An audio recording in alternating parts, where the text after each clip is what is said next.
You crazy mother.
In the outside, contact made. 56 slides it at a 4.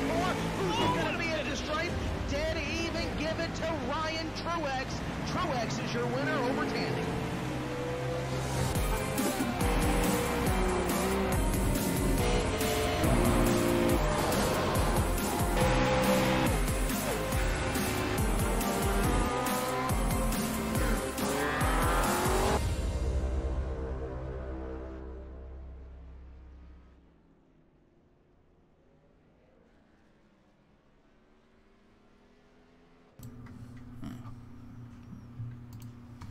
Welcome everyone to this iRacing event here on the ECR Broadcasting Network. Tonight is the ECR Cup Series Martinsville 184, and your current leader is the number 92 Douglas House with a 19.851 lap time. Let's go ahead and bring up the results currently. In the booth with me tonight, I will have Anthony Thitchner, and I do believe James Lehman as well. Anthony will be here very shortly. Go ahead and go over your results right now. Lattimore is 8/1000ths of a second behind Douglas Hess in second, the number 38, followed by the 09 of Mitchell Riggs, the 02 of Josh Mayo, 95 of Kurt Quist, 21 of Jonathan Boger, 07 of John Cottle, the 46 of Ed Adams, the 82 of Jordan Mackey, and Dalton Tucker is your new leader. These guys have about 10 minutes to qualify, allows these guys to do what they need to do before the race, considering we do 70% of the races. It is 350 laps here tonight at Martinsville. The weather is 65 degrees in the air and 38% humidity. Very clear condition with a 7% a 7-mile-an-hour wind speed coming out of the east. Of course, it's Martinsville. It is a half-mile track. Paperclip of death, as some people would like to call it. So, this. Alright, I think we're back live. Sorry. Think? Yeah, it's going? It's going, yeah. Alright. Oh, welcome back. Yeah, sorry about that, guys. I'm not sure what the issue was with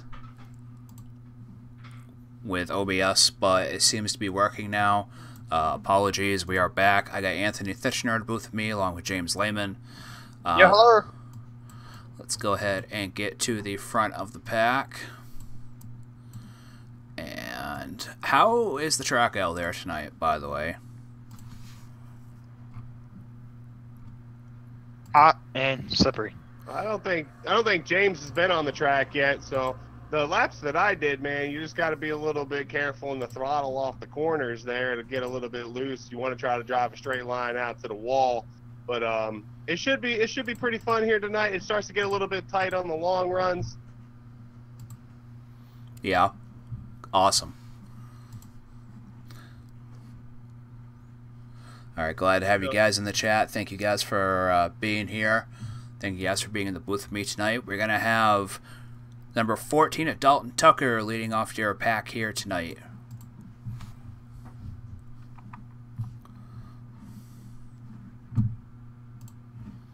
So we are now green.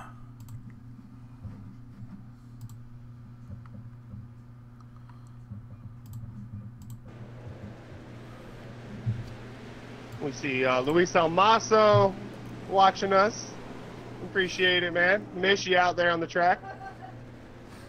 Got Cornerstone broadcasted in here as well.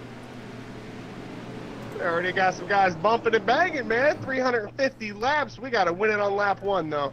Hey, man. Oh, there we go. Wreck in the back. Turn 1. Turn Well, 1 already. It was in the back, so I guess they're going to keep it green. It looks that way anyways.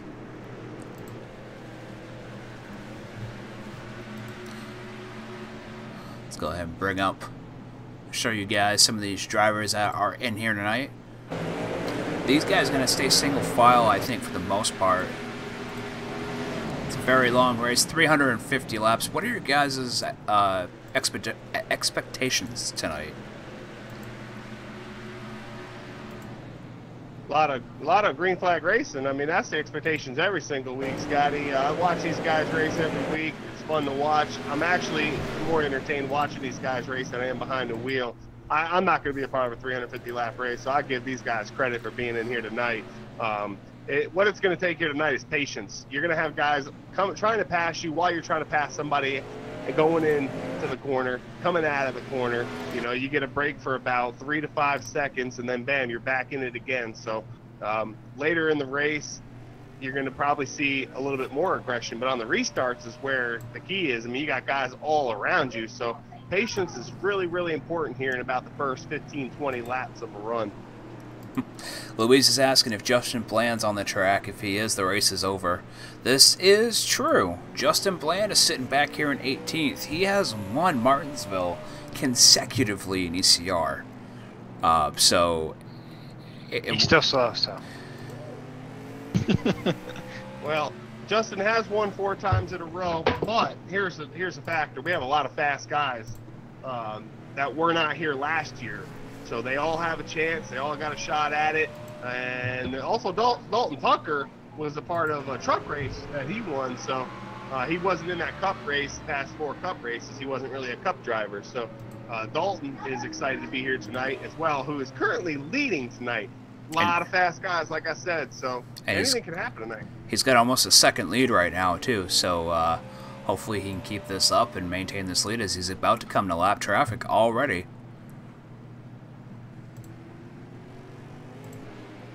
And it doesn't take much here. It's a half-mile track. We've got 27, 28 cars out on the track right now. So these guys are going to go down a lap quick, especially if they can't figure out the track. It is a fixed setup, but you know, some guys like myself just can't run Martinsville. It takes a lot. There's a lot of grip out there tonight too, 65 degrees, you know, so that always adds a little bit more grip, a lot less slipping and sliding. Brakes start to become a factor as well. I mean, James, talk to them about how brakes can affect a long run here at Martinsville. Yeah, that's the weird thing about these gen cars. The brakes are very good on like short runs with these cars, but when they come to a really, really hard braking track here, I wouldn't be shocked to see maybe 150 to 200 laps into this race, if it actually goes green, to actually see people's brakes start to fail. Yeah, once that rubber is laid down, I don't think it's really going to matter at that point. I mean, especially with 350 laps, probably about halfway, these guys are going to start noticing their brakes act quite a bit different.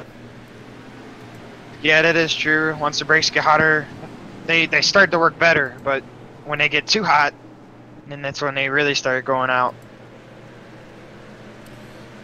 Now, Anthony, you posted earlier that you are using new equipment tonight with us. Is that correct?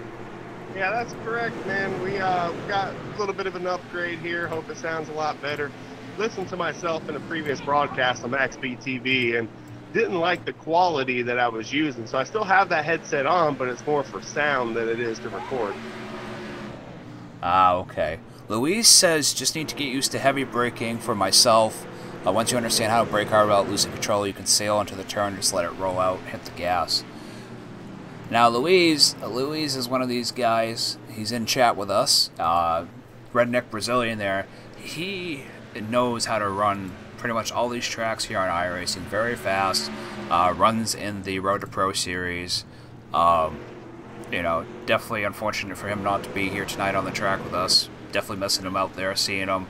But you know, if you want advice, you know, he's a good guy to talk to about that. Yeah, and also, Luis, stop giving away the tricks, man. You gotta stop. You're gonna make too many people fast.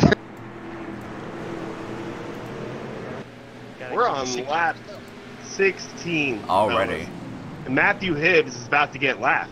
You see, Dalton Tucker's about to reach some lap traffic here. So lap traffic already playing a factor here at Martinsville Speedway as Matthew's trying to make something happen here. The car in front of him gets a little bit loose there going into turn one. He's going to dive down on the inside and try to get away from that leader. That leader's coming. I don't think there's nothing these guys can do. Dalton is coming. And that was the 44 Derek Carpy that got loose in there in that corner. And yeah, Matt Hibbs is trying to hold him off, trying to keep his lead lap position.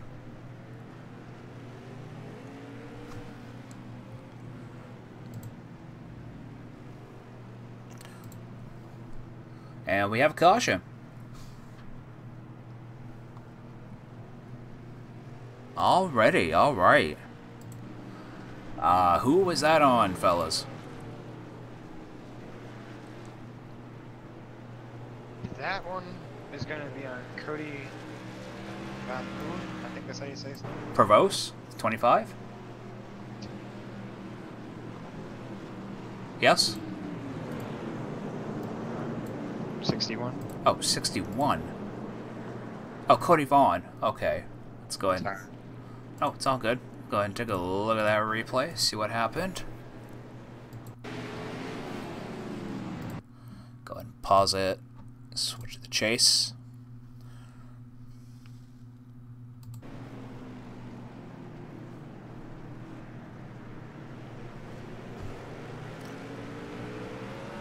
Looks like he slammed up to the 16 a little bit and just left it parked on the track and brought out the caution.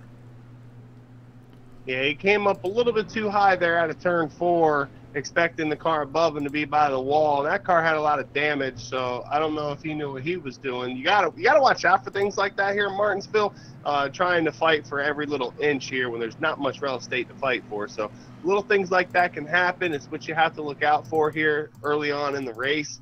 These guys are known for battling hard from the beginning. It's being a long, grueling race, and I think that's what you're going to see here tonight. They're not going to wait. There's no stages, and they're not going to wait until a certain point to start racing. A lot of times, they just start going at it right away. All right. So, with that said, I believe everybody pitted. Let's go ahead and take a look at the pit stops.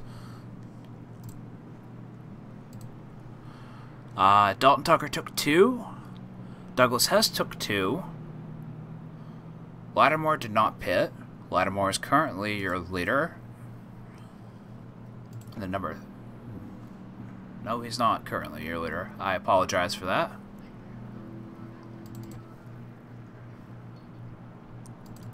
Don Tucker is still your leader. These guys are a lap down, but Lattimore did not pit, and who else took 2? Oh, everyone else took 4. Some are still in there. Chuck Idell's still in there, and Cody Vaughn is still in there, or he was in there.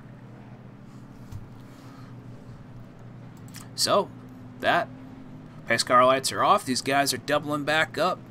And we are going to be going back to green here on lap 24.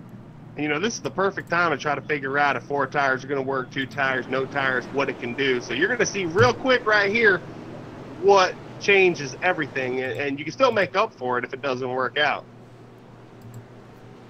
Let's see how that goes.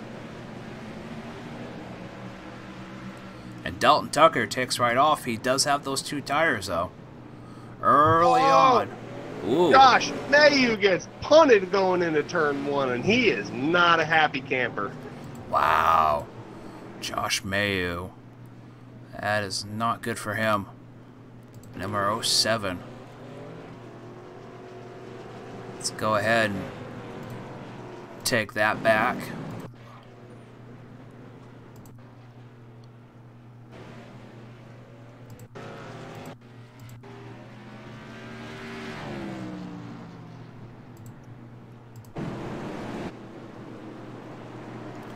And he is driving the 02 Haters Make Us Famous.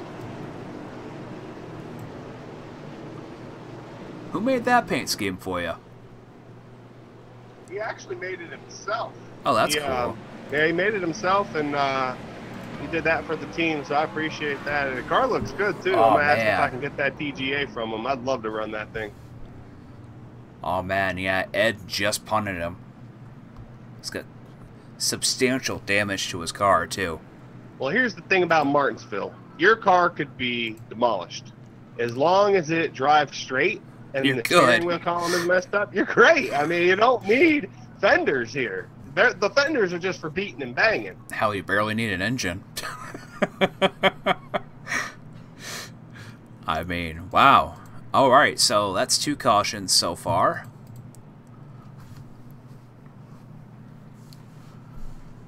Current fastest lap of the race is 20 seconds. Who was that set by? That is set by 20. Somebody not in traffic. 20 point. Dalton. Yeah, Dalton. see? Somebody's just not in traffic right now. Yeah, that's all Dalton. Alright, so let's go back to this view. I want to ask you real quick, how does the new mic sound? Too loud, too low? No, I had to turn you back up. I had to turn you down. I don't know why, but you were crazy loud. Sounds really great, and I appreciate it. I know a lot of people out there probably appreciate it as well, because some of these headset mics are just not very good. Yeah, I didn't realize it until, I actually listened to myself in one of the broadcasts. Well, at this point, we're going to be going green on lap 31, I assume. What do you think the caution tally is going to be? Or if anyone out there in the audience wants to make a gander at what the caution tally might be. I'm going to go ahead and guess the lucky number 13. Yeah, I think you're right. I mean, it's unfortunate. It's one of these things. It's a short track. It's a wide short track, but it's still a short track.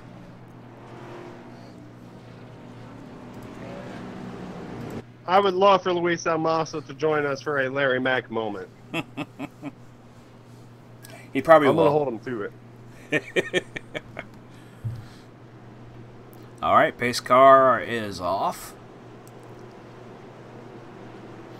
You're going to watch here as Dalton on the inside is going to get a nice little run, but watch for guys to not check up going into one and doing a little bumping. That's what we saw in that last restart.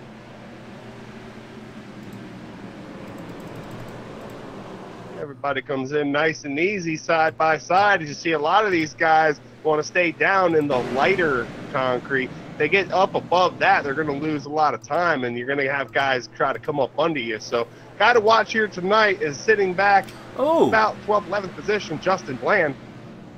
Ooh, Kurt Quist got loose there, and they made it 3 wide on the front stretch. Hearing a lot of beating and banging there, Scotty. These guys are already trying to get at it here as we're continue on here. There's a couple laps of a restart. Guys gaining positions, guys trying to get everything they can.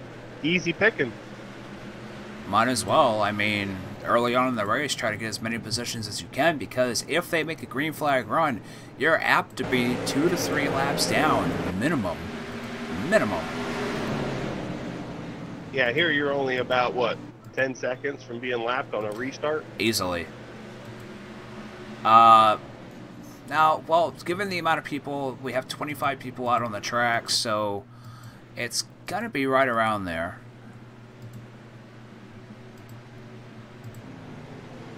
Going to be right around there. And Mitchell Riggs is up in the 2nd position right now. Currently almost 0.8 of a second behind Dalton Tucker. Right behind him, you got Jonathan Boger in the number 21. But it's I'll tell you what, man. There's a lot of these new rookies that are scary fast. You know, what some of us veterans have raced here for, 1 to 2, 3 seasons. Oh, we got a caution on the back. On the backstretch, another one. Wow. All right. Now, Justin Bland, your favorite here tonight here at Martinsville, is banged up quite a bit right now. Looking at his car. I think that caution's going to be on the 27 there, James, of Jim. Just gets a little bit loose coming off the corner there. And I said it before the race started, if you get into the gas a little bit too hard, too early, that thing's going to spin around on you. This is 850 horsepower. These cars do not play. Yeah, he might be done. His front end's all smashed. I don't know how much damage he actually took from that, but it does not look good. He was already missing his rear end, so his front end, his grill's all messed up. Well, his grill is non-existent, but his radiator looks messed up. Yeah, I don't think this is going to be good for him. Wow.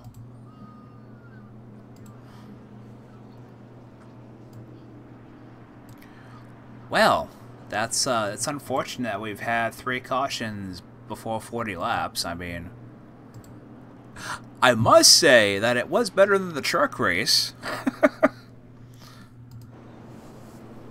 Some people have gone into pit. A lot of people have stayed out. Dalton's still progressively leading this race.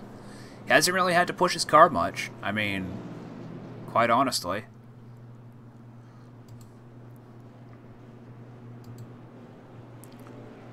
Looks like the 7 is trying to get his lap back as Lucky Dog.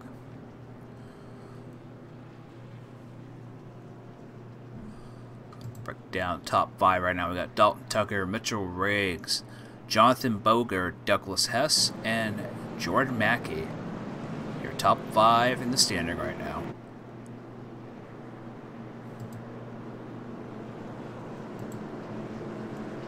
Hope you guys out there at home are enjoying. We got 10 people watching. Definitely appreciate you guys watching this race. Go ahead and leave a couple likes. Subscribe. We'll be back in 2 weeks for another ECR Wednesday Night Cup race. And if you want to be a part of the league, check out ECRleague.com. Still looking for some people to fill some spots. As you see, we do not have a full field here, and we haven't had a full field for a couple of races, but we are looking to fill those shoes.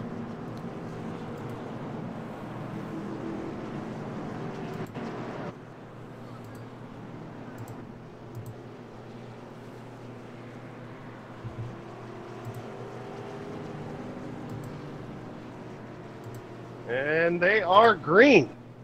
All right. There's going to become a point where they get tired of cautions and guys start to ease down a little bit. I think you might see it right here. Maybe this is the run here where you start to see guys calm down. And oh no, we got a fight happening with the 46 coming up under the 95 of Kirk Whiz. Ed is on the move. Ed Ed is is wall. Ed has been super aggressive here tonight. Oh, Matthew Hibbs gets to the wall. 71 takes out. Oh, we got a wreck in the back. All right, let's go ahead and take a look at that real quick. Yeah, 71 takes out the 16. Well, and partially I think it was because he was trying to give room. Because if you go take a look at that, 7's on the bottom. He goes up high. Hey, it's getting annoying. Sorry. Alright, I think we're back with live. these guys? I think we're back live. Yeah, we are right now. Good. Alright guys, sorry about the delay there. The power went out. Yeah, basically. John Caudle's power went out. Like it did for me, like 2 times in a row. I'm still seeing a loading screen on YouTube. I'll let him give it a minute when we go live. Give it a second. We're live now. I'm live. I haven't changed anything. I just closed out a few Google Chrome things that were open. These guys are starting. Yep. Is it back? Yep, there we go. Back Okay. live in action. Sorry about that, guys. We missed about 10 laps. We didn't have another caution, just people being over-aggressive. Yeah, Dalton's still leading. He's led all these laps currently right now, so... He's still going to finish second at the end of this race. Nah, Justin Bland's still in here, so that might be the case. And Justin's moved up from 11th, moved up from 18th to 11th. He was running 9th a couple laps ago. I wonder if like the long runs are hurting him a little bit. Man, I see a lot of cars with damage as well. It's gonna be interesting. It really is going to be interesting. Hey, what do you know? Another caution on the front stretch. Man. This one's gonna be on Derek Carpy and that number 44. Oh yeah, his nose is all smashed. Let's go ahead and take a look at that. Just another single car spin. He doesn't get anybody involved, so that's a good thing.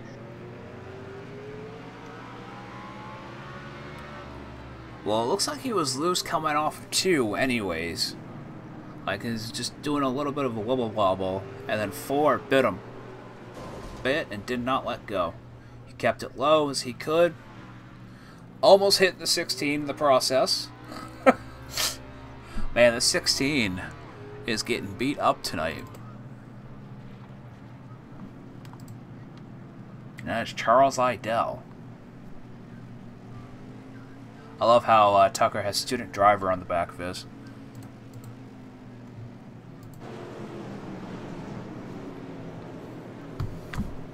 Alright, and they are pulling into pits for a second pit stop from the leaders.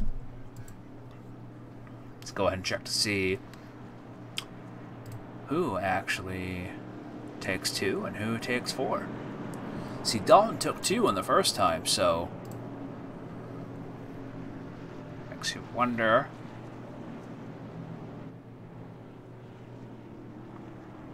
And Daniel Reese is going to be your new leader right now, just getting his extra point here tonight.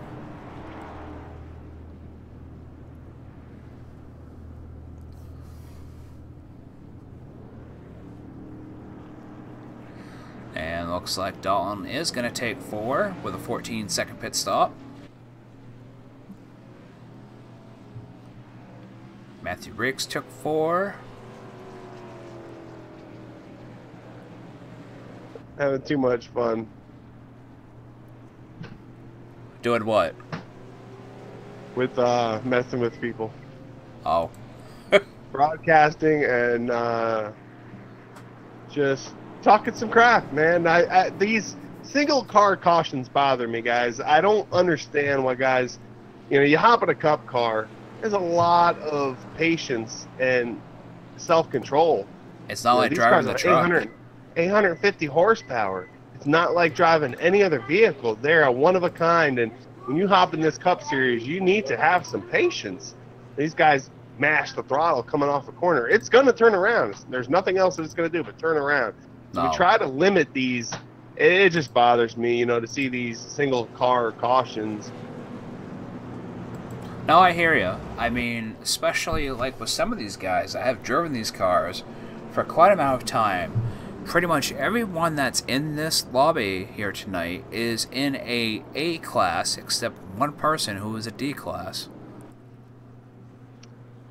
Here they go, going green. Derek Norton on the outside, second row back.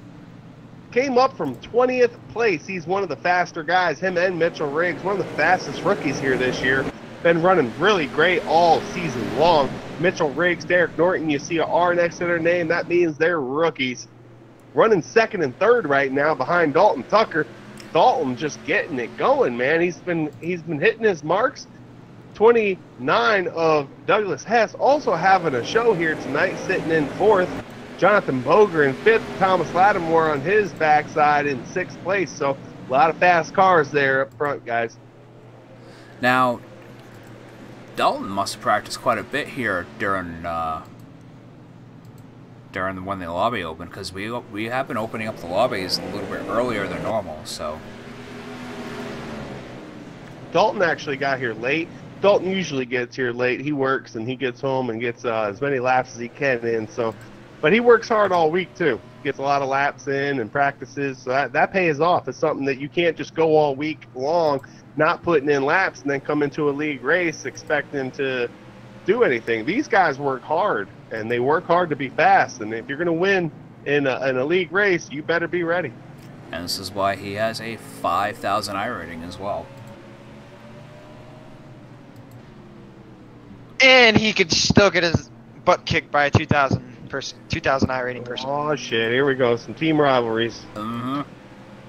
Well, iRating's not everything, but, especially the higher you get, it really shows how much work you've put into trying to learn the different cars and learn the different tracks.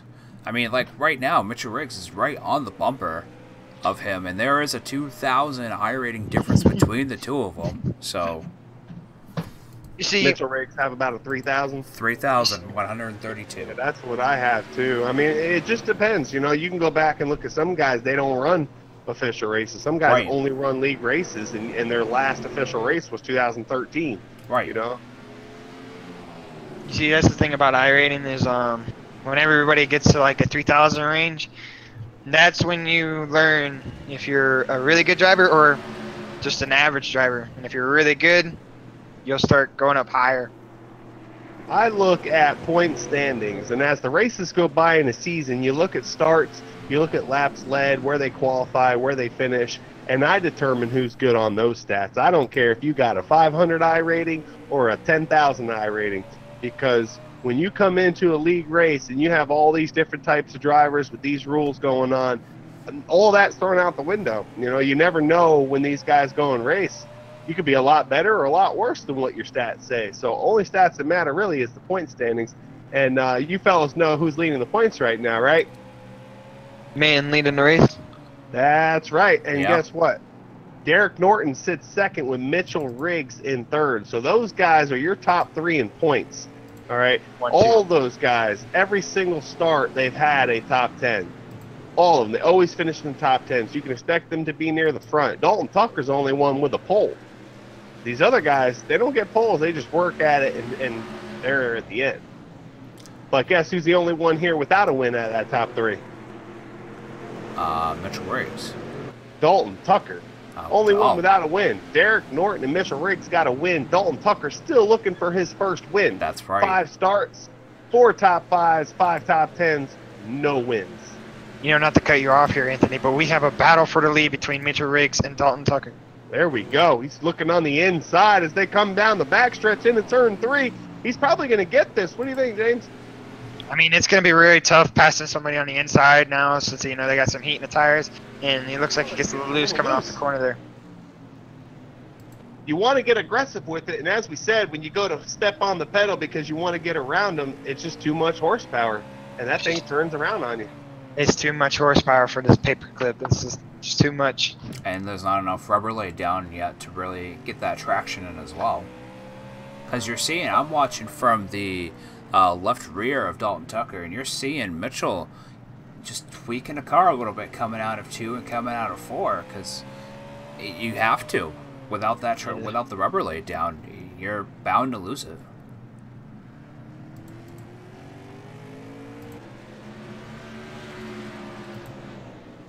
A lot of great racing going on through the field here. I don't know if you can ride along here with the number 25 as he is behind Joey Stats. These guys in the back, man, they're all trying to make passes. Everybody on the track pretty much single file.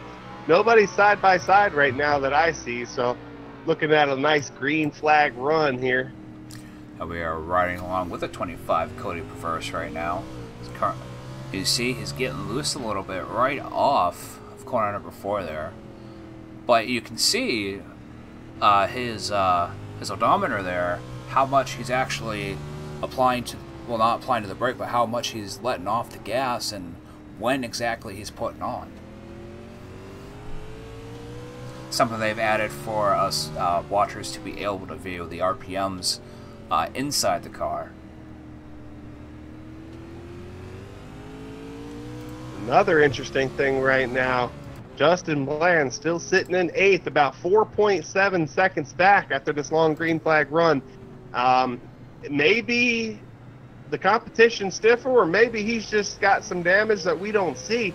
I don't know, but it's just not the same old Justin Bland right now in that number 65 car. Well, I mean, we're only on lap 90, so he might be waiting. I can see a little bit of front end damage, a little bit of hood damage. Let's go ahead and change to the rear chase there. A little beat up in the front, not too bad though. Aero doesn't really matter here, but then again, that front end damage may have caused a little bit of mechanical damage as well. We honestly don't know. And here's the thing about Justin Bland. He's currently sitting 28th in points. If a bunch of guys in front of him have wins, he could miss out on this chase. So he needs to get the best finish that he possibly can. And he already has a win, so that means he's in the chase. But remember, there's only a certain amount of drivers that can make the chase. But back in 28th in points, you're hoping that guys in front of you don't get wins. So every win is valuable, but you need to be consistent along the season as well. But the chase is still a long ways away. It is, Scotty, and every race matters. There are only 5 races in. It's a 36 race schedule, and you got 10 races in the chase. So once we get 26 races in, that's the end of the season. We now hit the chase for the championship with 10 races. So you're looking at about 20, 21 races left before the chase starts. Now, are we running the chase in the trucks as well? Every series except the K&N. K&N. Those are just based off points. Yes, sir. Love those 2 series. And if you want to catch those 2 series, check out MaxSpeed TV 1 over here on YouTube. And we got Josh Medlock. He's on MaxSpeed TV, and he broadcasts the K&N series on Sundays and the truck series on Mondays, which is the opposite week of when I actually broadcast. Thinking about that, right? Yeah, because next Monday is the truck race, and the following Sunday is the K&N race. What do y'all think about on the next caution here, getting Justin Bland in here and having a word with him? Yeah, might as well. Chuck Idell, in the number 16, just not having a good night tonight with the track. He's running super high right now. He's got a lot of front end damage, sitting 5 laps back in 22nd position. Westerfield's back out. He's 10 laps down in 23rd. Cottle's out. Vaughn's out. Just trying to get everybody a little bit of camera time here as we run through this race. A lot of race left to go. Almost 200 and... No. Yeah, almost 250 laps left. Which is crazy. We got a little bit of a battle here between Derek Norton and Mitchell Riggs. Derek Norton going on the inside, number 47 gaining second place here. You know, 1 year ago, Justin Bland started on the pole here at Martinsville, finished first in a 175-lap race, led 94 laps of those 175 laps. Then in the October race, he started 11th and finished first in a 175-lap race with 112 laps led. So he's got a little bit of catching up to do, a lot more competition here, and hasn't led a lap yet. So probably looking to get a hold of this track here tonight, but still rooting him on. It's one of them guys, you know, he's got that Kevin Harvick effect. You see him be real, real good at a track, and it's a guy you really want to look at. Exactly. Speaking of the Kevin Harvick effect, our number 4, let's get an update on that number 4. Where is he at? He is currently in 9th with Kurt Quiston behind him. Rob Haynes in that number 4 car. He's had 2 wins in a row here in ECR League for the K&N Series, looking to get a win here in the Cup Series. Real good, talented guy. Finished second to him there Sunday, so it was real fun racing them guys. It was a great race overall. If you guys missed it, you can go back and watch it. That was a really good race, too. I was really surprised at that. Dalton Tucker with a .11 lead over Derek Norton in that 47 car. They have a second to 1.2 lead over Mitchell Riggs and Doug Hess in 3rd and 4th. Jonathan Boger back in 5th, fighting off Thomas Lattimore in 6th. No real close battles going on that I see, guys. Just everybody really just trying to hit their marks and have a long run. What do you think the chances are of a green flag pit stop here tonight? Well, it depends on how... I mean, they're going to get, obviously, more laps in fuel than they are in tires, but what do you think the tire burnout is? Don't make me lie to you. It's got to be like 50 laps. I mean, they're not going all that fast. It's not all that hot out there either, so...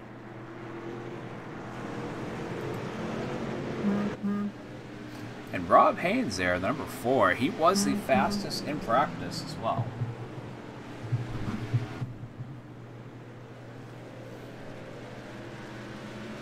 That's interesting too, man. So that means he has the speed, and the thing about it, practice is the rubber gets built up.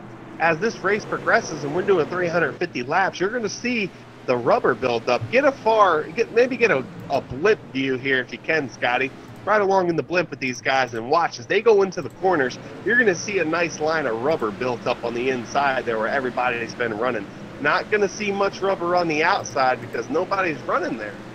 No, and we're looking at the blimp view right now, going back through the field. And it looks like Lehman's having some power issues, so... Alright, I'm not the only one that's having issues here tonight with technology here. So it's going to be me and Anthony right now.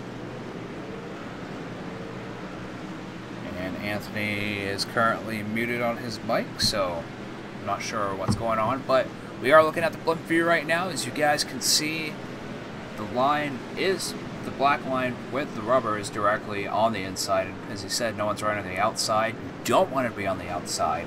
You're going to get more of a run on that inside, believe it or not, because of how much rubber is actually built up. And you can see it's working out. No, it's all good. And number 47 is of Derek Norton's definitely giving Dalton a run for his money right now.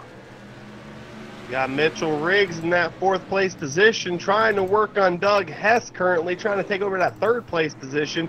He is a little bit faster. He's just got to make it happen. It's so hard to pass here at Martinsville Speedway in these Cup cars. You want to try to get on the inside, and then the guy on the outside cuts you off a little bit. You don't have that line. You come to the wall. So in order to keep it on the inside, you lose grip on the exit of these turns. So you go to hit that gas and you get a little loose, and that's what we saw there with Mitchell Riggs, as he tried to get around Doug Hess. Doug Hess currently now getting around lap cars. They're trying to work through traffic, and you're going to see that a lot here in Martinsville Speedway, as Dalton Tucker is now fighting for the lead, and that 14 staying to the outside. Looks like Derek Norton's going to clear him here in lap 113. We got a new leader, Scotty. And Derek will get that extra point as well, and I bet he's sweating bullets right now. And there goes 14 Dalton Tucker right back on the inside, trying to get It's not over. No, trying to get his position back. Dalton's been the fastest here all night, and especially with, you know, the clean open air, not having to worry about lap traffic too much, as they are coming up on lap traffic. Yeah, that 14's hitting his marks. He's getting to the inside. He's just not able to get a good run off the corners because the 47's to his outside. So it's really tricky. You're kind of waiting for the car in front of you to mess up a little bit. Just fill his mirror and wait for him to make a mistake, because I'll tell you, it's so hard to pass here on the inside at Martinsville. It really is. Let's, since we got a new leader, Derek Norton, let's go ahead and turn it up.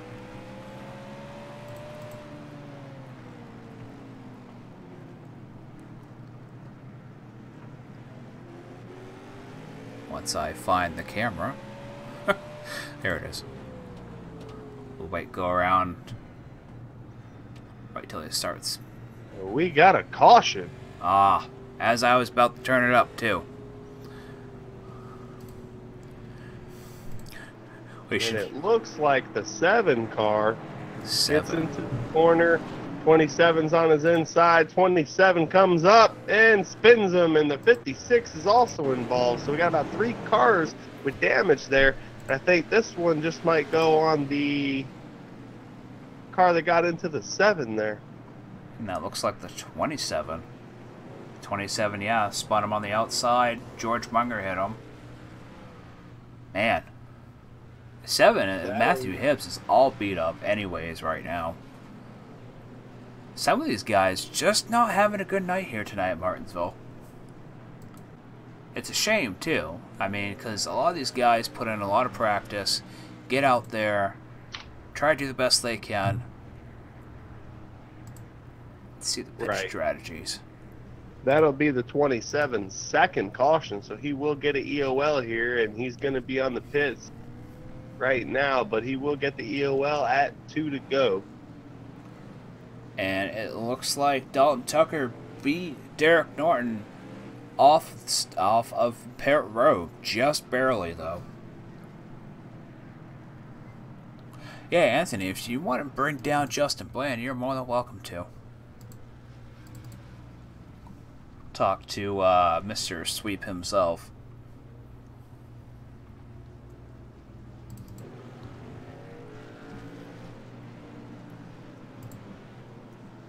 Yeah, let's do that. Alright, go ahead and grab him. I'll get the camera all set for him.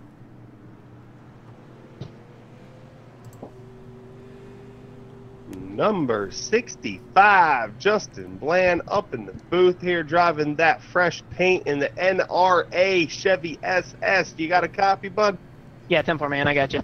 Well, we got 2 to go here, man, and we've been following along with you, throwing stats out there, letting the viewers know who the guy to beat here tonight is. But do you feel like you guys got a car to beat? I hope so. I don't know. I'm definitely right now struggling center of the corner and a little bit loose off, but I've kind of adjusted how I was taking turns to 1 and 3, and that's helped me a little bit with how tight the car's been. Got a little bit of speed going, but I'm not feeling really good on the long run. So as long as we stay on short runs here, I think we'll be okay. Started 22nd that last run all the way up to 7th, so feeling pretty good. Just got to get this green for a little bit. Well, we looked at some stats last year. 1 year ago, you started first, finished first, led 90-plus laps in the October race. You led over 100 laps here in a 175-lap race. Well, we're double those laps now, so what's it going to take here to make it happen? Biggest thing is just keep this car clean. A very, very long race to go, so keep it clean for the next 100 laps, and then that's when we'll start racing hard. All right, Justin, good luck, man. You guys are about to go green. Go get them. Thanks, man.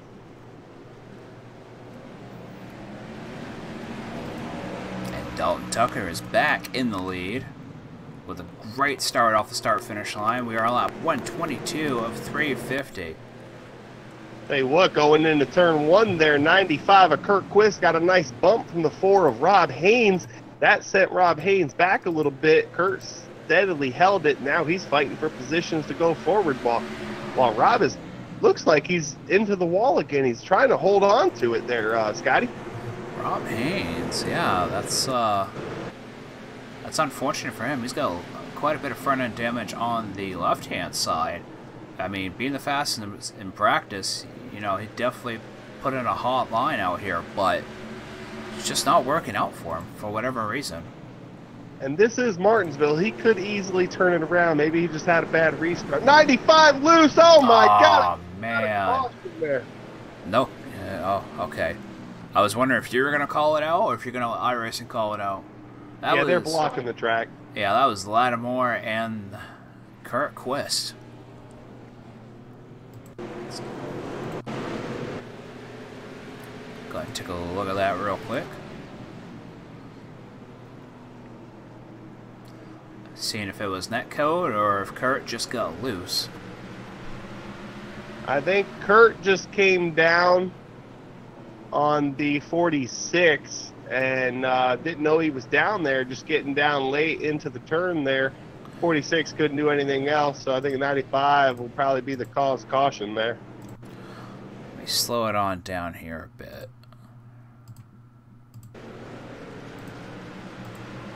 Let me go ahead and communicate that to the rest of these fellas. I'll be right back. Okay.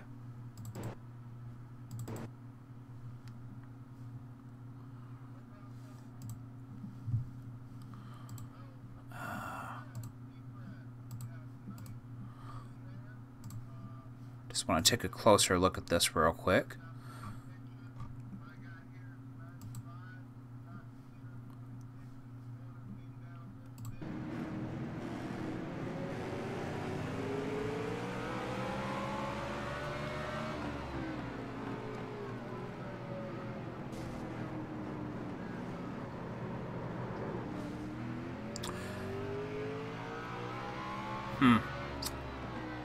Alright, well, it looks on my screen that it was actually netcode, but that may not be the factor here. Now, for those that are watching at home that do not know what netcode is when you, as a driver, your vehicle gets into the quote-unquote invisible bubble of another driver, and it creates the driver causes the other driver to turn or go through your car. But as I said, on my end, that looked like netcode. It didn't even look like any actual physical touch. Granted, there was no room for 95 Kurt Quist to come down, but I still didn't see any physical contact between the bumpers. Yeah, and that happens a lot here in iRacing. You got to watch out for that netcode. It does happen, and sometimes we'll use that and not give out a cause caution. I'm still going to give one out because the way the guy below him was crowded, you know, even without the netcode, I think you were going to see something happen there. Yeah, it is. These guys are at 1 to go. We're about to go green here already, Scotty. These cautions happen pretty quick here at Martinsville. Yeah, they do. And as we go back to green, I'm going to go ahead and turn it up.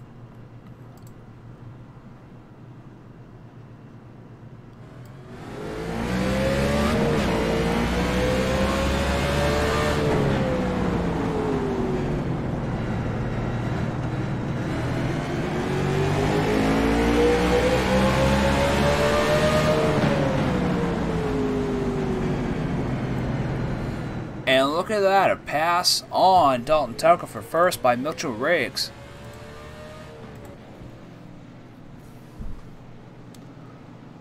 And Mitchell Riggs is your new leader on lap 131 of 350. Kurt Quist back in 8th, looking to get around the guy in front of him. Jimmy Cooper in 7th with his rookie year going on. He's doing really good in these Cup cars. Jimmy Cooper joined iRacing in February. That's only 2 months experience, Scotty, and he's out here in 7th place right now with these Cup boys battling at Martinsville.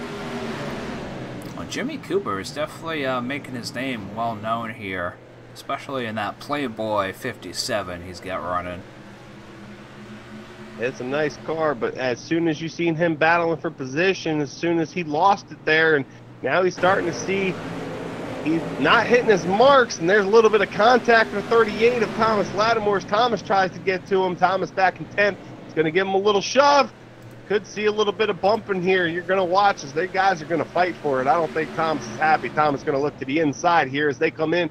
Thomas to the inside. Jimmy's going to hold it out and try to fall back in. If he doesn't, he's going to be another car looking to his inside. You want to try to maintain that inside here at Martinsville. As soon as you get a car to your inside, he's almost got that position on you. As you'll see the 21 car here going around him now. Jonathan Boger about to take over that position. Really, really taking advantage of that inside line. And Jonathan Boger's a lap down, guys. So Jonathan's just fighting for Lucky Dog, trying to make sure he's ahead of Matthew George if a caution does end up happening. Jonathan Boger, 1 lap down, will be back on the lead lap. Now, do we have a timer set on this route? We have plenty of time. We have 3 hours and 50 minutes to get this race done, Scotty, and it's only been 1 hour, so another 2.5 hours set for this lobby. I think we're going to finish it out with no time to worry about. Okay, because I know before that some of the lobbies were closing at 11:30, so... Yeah, I set it for a 6-hour session. Just because knowing what this race is. Paperclip Yes, of death. Oh, man. Really is paperclip of death. A lot of people will just avoid it altogether. Kurt Quist to the outside of the 29 there. What's that, 29? 92, I'm sorry. Doug Hess. He's subbing in for somebody. He's in that good branch, usually the number 29.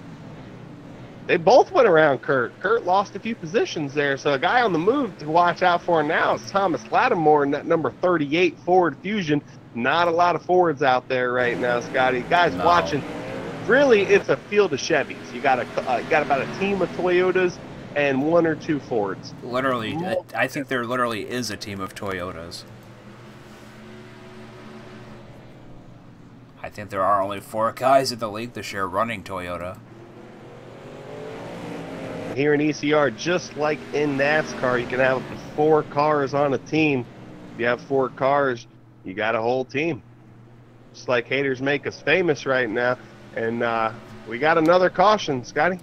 Man, that makes caution number 8 here tonight. Caution number 8, lap 141. I think this one might be on that 25. He was coming off of turn 2 here, got a little bit too hard into the gas in his Carpy's Toyota and turned it. Cody Provorst turned it again. Probably going to be your caused caution here. Let's go ahead and take a look at that. Yeah, coming off of 2. He didn't hit the wall too hard, but just him slowing down and stopping sideways like that, that'll be it. I mean, single, and you know, we've said it before, a lot of single car cautions. Nobody really hitting anybody, just the track being a little too much for people, I think. And some of these guys not having enough time in these Cup cars.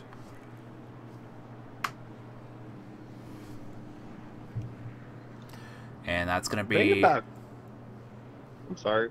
The thing about Cody is he had a lot of practice laps, too. A lot of nice runs there in practice I was looking at. So probably just let it get up under him. And that's the thing about Martinsville, man. You blink for a second, you look, you get distracted, it's going to come out from under you. You have to be at all times 100% giving attention to your car, where you're at, and what's going on, man, or you could lose it just like that.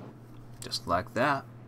And I just want to say we have Douglas Hess as a new leader, and followed by Thomas Lattimore in second. So Little interesting position change here.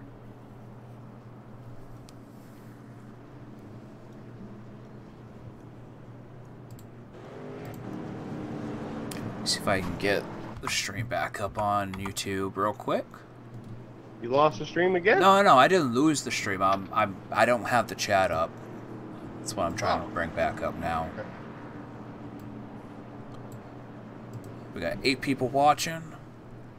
I'll tell you what, we got Luis Almaso up in the main lobby. Said he'd love to come down into the broadcast booth. Yeah. He's in the main lobby right now.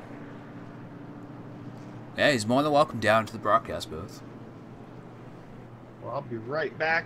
Let's call this action, get everything situated, and we'll get him in it. All right.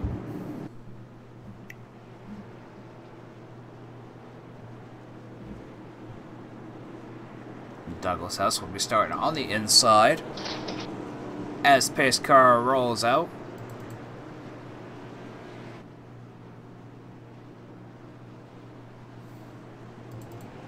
And Douglas Hess gets quite the push off. Oh man, Lattimore got rear-ended right there on that restart by the number 47.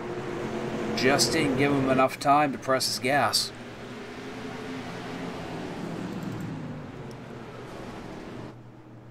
And there is some bumping and crashing going on. These guys, I tell ya, they are not being lenient at all on this track.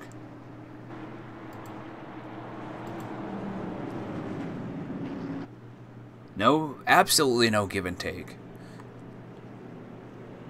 Yeah, Louise, if you want to join us down at the broadcast booth, don't be hesitant. He is now here. Just opened the door for him. I guess you had it locked. He was sitting there looking patient there. Luis Almaso, welcome to the broadcast booth, bud. Good evening, gentlemen. Good evening, Louise. And we have another caution. Yeah, I saw that.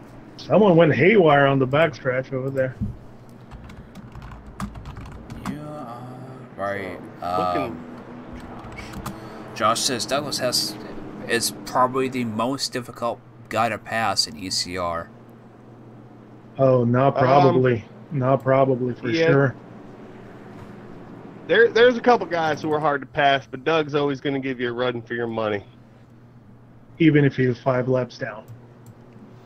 Yep. Yeah, Chuck Harrell, too. Chuck Harrell, Oh, man. he's going to run you hard. Super aggressive. Well, glad to have you in here, Louise. Hey, thanks for having me. Was just running around, went for a little hot dog and the famous Martinsville hot dogs. Went to watch out the race from with the spotters. Pretty good view. So let me go bug those guys in the booth for a little bit. Well, Luis, while we got you here, man, have you done any Martinsville races in official this week? I have not, but I did a practice race with a bunch of guys that were prepping for a league race with open setups. So had a chance to turn a couple laps in. And what was your thoughts on it? Martinsville's Martinsville. It's one of those tracks that no matter what iRacing does with the package, with the rules, with the way the cars behave, it's always the same thing. I think we can always count on being either you hate it or you really hate it. It's very hard to have someone that is like, oh no, I love Martinsville. No, you Justin Bland? I don't. Even if you ask Justin, I don't think he's gonna say he loves it. I think, oh, I'm pretty fast over there. Like saying, oh no, I love the track. But it's a driver's track, and like we were talking before, Scott, it's a track that for you to be able to run here consistently up front, you need to be very comfortable in those situations where you're not afraid to use heavy braking. Because you need to be aggressive on the brakes. You need to dive into the corner, especially if you want to maintain position. As the pace car is out, to you, we'll talk later. Yeah.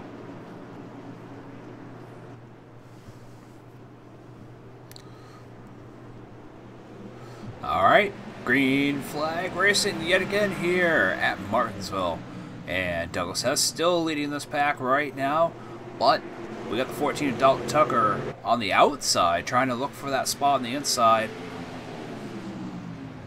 You'll notice these cars try to battle it out and get in position and try to fight for that inside, just like NASCAR, really, in real life. iRacing's got that part down, where if you're on the inside, you got it. You got to train on the inside, and the guys on the outside team seem to lose a couple positions here. So you want to try to hold that inside and pass the guys on the outside, but at the same time, you're going to have to give a little bit of throttle control because you can't come all the way to the wall like you normally would. No, there's no way, because you're going to get loose. Especially with no rubber being on the outside. A little bit of bumping here between the 38 and the 46. Both very aggressive drivers. That 38, I'll tell you what, he's losing patience. He's ready to come up to these guys, and a lot of history between him and the car in front of him. That 65 of Justin Bland dating back to Homestead last year. So you can watch. You're going to see some good action here. These guys love racing each other as hard as they can. And then we also got Ed Adams back here also racing these guys hard. Racing hard right from the beginning as well. And behind him, Kurt Quist. So we got 4 hard drivers right here. Kurt's looking for the inside of number 46. He's not going to get it quite yet. So let's talk a little bit about rivals. Have you guys had any rivals you can remember, and how did it start, and what was it like in a race like this? Louise, go ahead. I'm just trying to narrow it down. How many do you want? Like, damn, we can be here a night. I don't think I've ever had like rivals in a point where you're like, I hate this guy that I'm driving against. I really want to beat him because I cannot stand him. I always had some guys that were like, this is the guy that I want to be racing against because I want to be as fast as he is. And since when I joined ECR, that guy was Anthony. When he was racing every week, he could do a lot of the races. We just started. We had open setups. He won a bunch of races from the get-go. So it was kind of the, all right, if I can run with him, that's a good thing.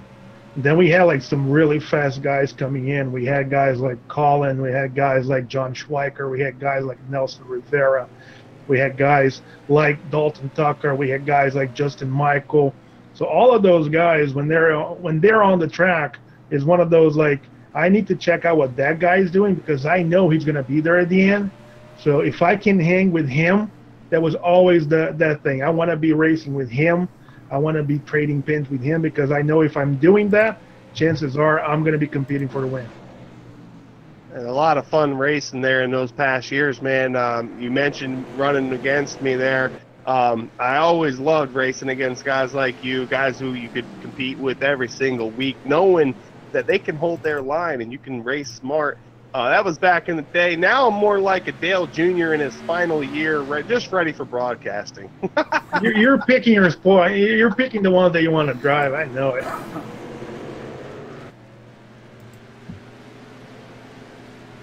I would have liked to see a rival. If I can't remember if there was one or not between Chuck Harrell and Thomas Lattimore. Oh, we have a Mayhay over there, Scotty, turn number 3. Oh man. Oh, there we go.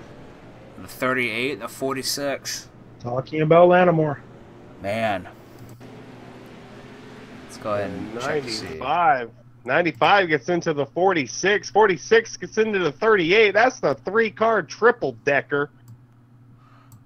38 and the 46 kind of just keep touching there. Nobody moves. They do the smart thing because they really could have caused a lot of damage. So they wait for the cars to pass them, and then they get going. But cars damaged there. Again, we talked about damage. As long as your steering's okay, guys, I think they'll be all right.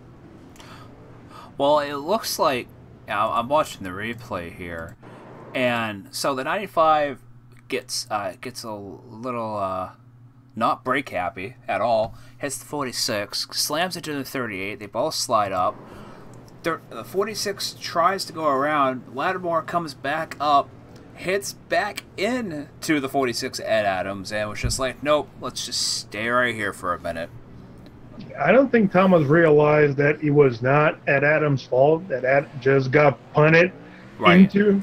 And I think when they got together back the second time, it was just like, dude, You just wrecked me. What the hell are you trying to do? So it was just one of those things that he didn't see what happened. He just got turned twice. So it was just a little bit of the no. Cool down, enough. Let's race again. Right. Man. And Ed had nothing he could do. All of a sudden, he just got moved out of the way. Right. Right. Yeah, and I don't know if Thomas sees it that way or not, or maybe I don't know how the track sound the team chat's working over there, but hopefully they can get that straightened out. He can go back and watch later and see that it was not Ed's fault. So if right now that's the thing that he has, for sure he's going to see, okay, that's not what I had at all. So right. And it looks like Mitchell Race is going to start on the outside of Dalton Tucker when these guys go back to green. Dalton's done. Thomas Lattimore done.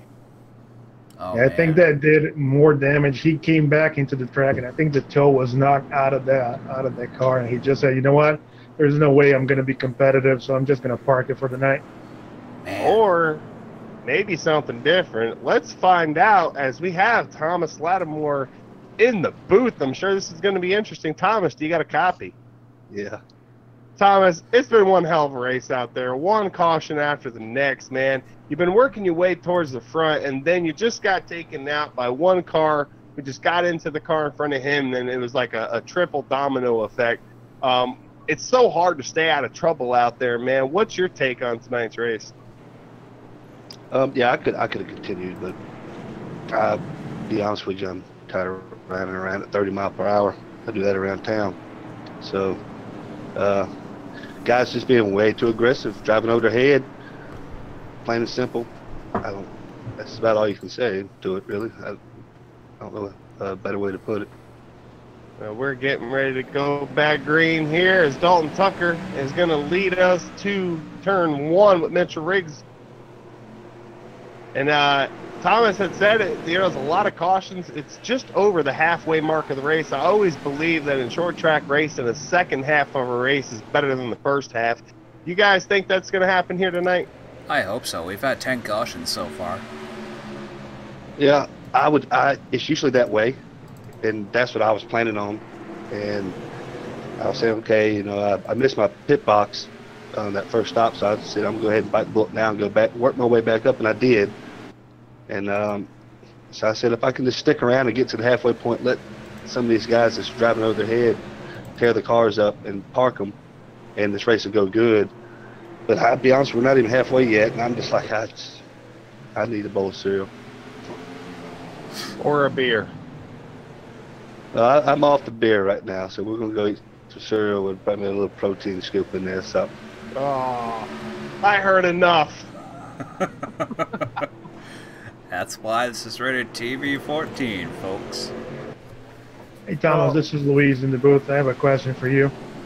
Right there when you got collected on that incident, were you able to hear what was happening behind you? Because this was something that we were talking here before you joined the booth, that you probably didn't even see what happened. From your point of view, you probably just said, oh, come on, someone just completely ran me over, and ended up was not even the Ed Adams' fault, was someone behind him diving bombing.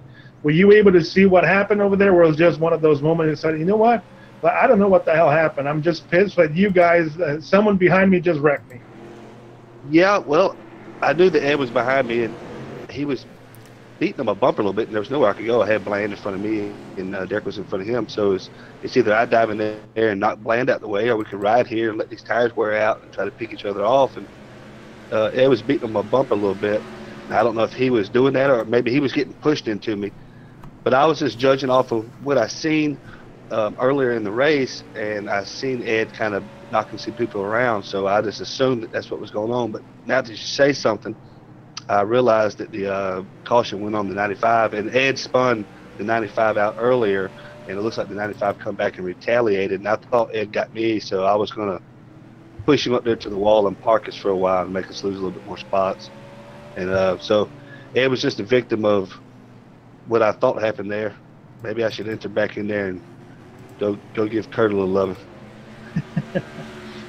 But, well, too bad the paperclip was not the easiest track for you tonight. Hopefully, the next couple of races are going to be better. This is Martinsville, so I'm able to come in here and do my interview with a smile on my face, and we can joke about it. But I did want to run good, but it's Martinsville. It's early in the season, and to be honest with you, I didn't come in here expecting to. You never come in here expecting to be clean and win the race, except for maybe Bland. He's got one of them golden horseshoes that Jimmy Johnson used to have here.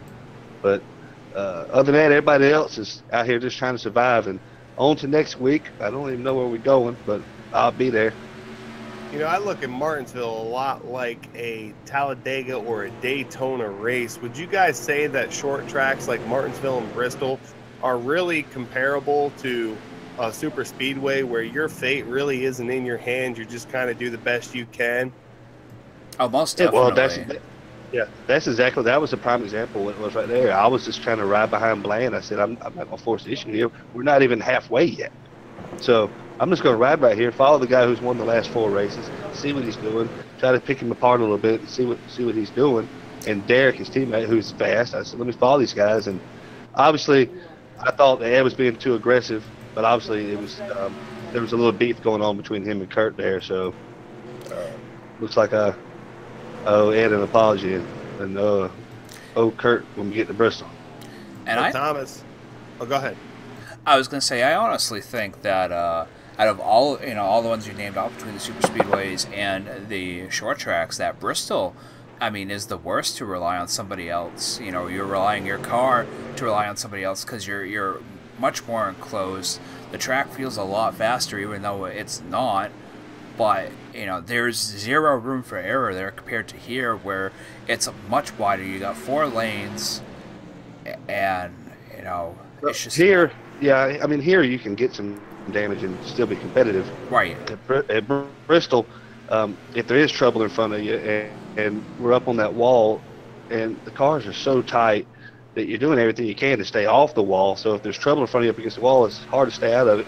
And then when you get damage there, you do lose speed at Bristol because there is, even though it's a short track, there's a little bit of downforce involved. Thomas, we hope you stay with us here in the broadcast booth. More than welcome, man. I know Kurt Quist, as we were talking about him, is about to get lapped right now. Doug Hess is working on him with a lot of pressure from that Home Depot car behind him of Derek Norton. I'm pulling from a buddy, I can't remember his name. That guy drives a Chevy with the Ford engine. Oh! Oh, man. That was a big issue there. Derek got into Doug, and they both spun around. I think you were referring to my driver, Dalton Tucker. Dalton Tucker, yeah, my fellow Georgia boy. Yeah, don't you mention Ford and Dalton in the same sentence. That was enough to bring out the caution? Yeah.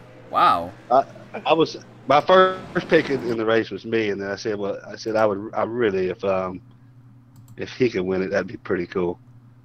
Well, these guys tried to avoid the 95 going into the turn there, and 95 went low, and 47 tried to go around them, just didn't go low enough, and got into the 92 of Doug Hess, and he already took fault for that, so cause to caution here, his first one of the evening, the number 47, Derek Norton, and that might be his first one of the year, guys. Wow. I'm pretty sure it is. I haven't made all the races. I don't think I've raced 2 in a row, but and he's I back. haven't heard him get one yet. And he got his lead lap. He got his extra point right there. Currently going for his 6th pit stop. Dalton's only taken 5 pit stops, by the way. Let's see who's taken the most. Justin Bland has taken 8. Brad Bohr has taken 10. And Jordan Mackey's taken 10. Maybe they're figuring new tires and fuel every time. I mean, you just don't know, given that it is a short track.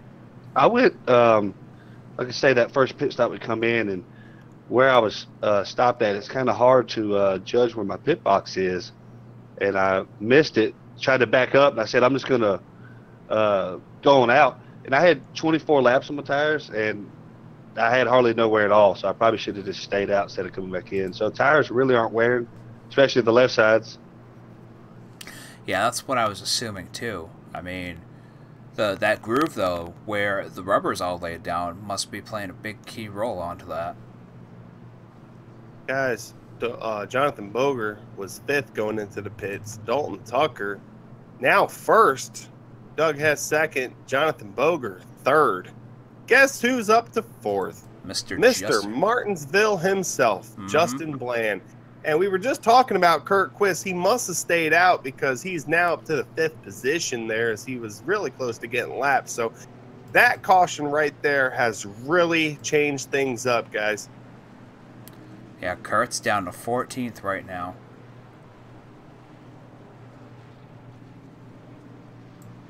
But well, let's see what Dalton Tucker can do, because he had a lot of dominance in the early stages of this race. But as we start to hit the second half with rubber built up, we'll see if he's got the same amount of speed.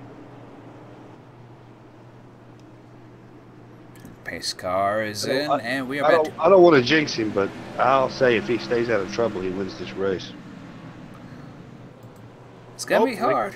I mean, it's gonna be hard. He's got a lot of hot runners up front right now. You know, you've got Douglas Huss up there, Boger's up there, Riggs is still up there. So, I mean, one that's actually caught my eye is the number 9 of Brad Bohr getting back up there, and Stats. So these guys definitely changing a lot of positions here with these last couple of cautions.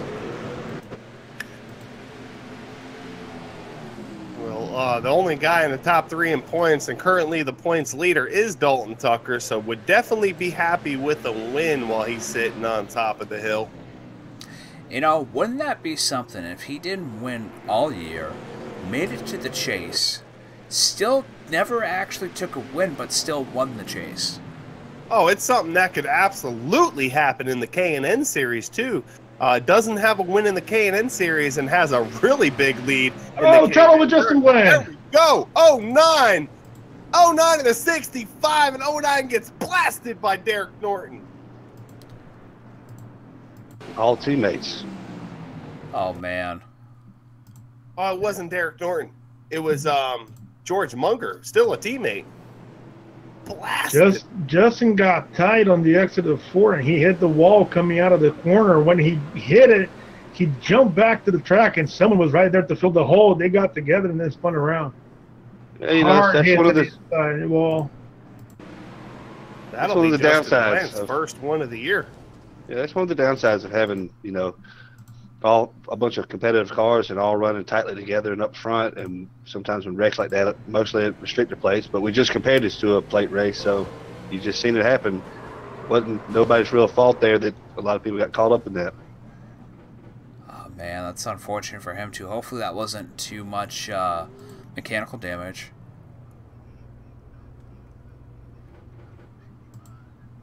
Man, oh man.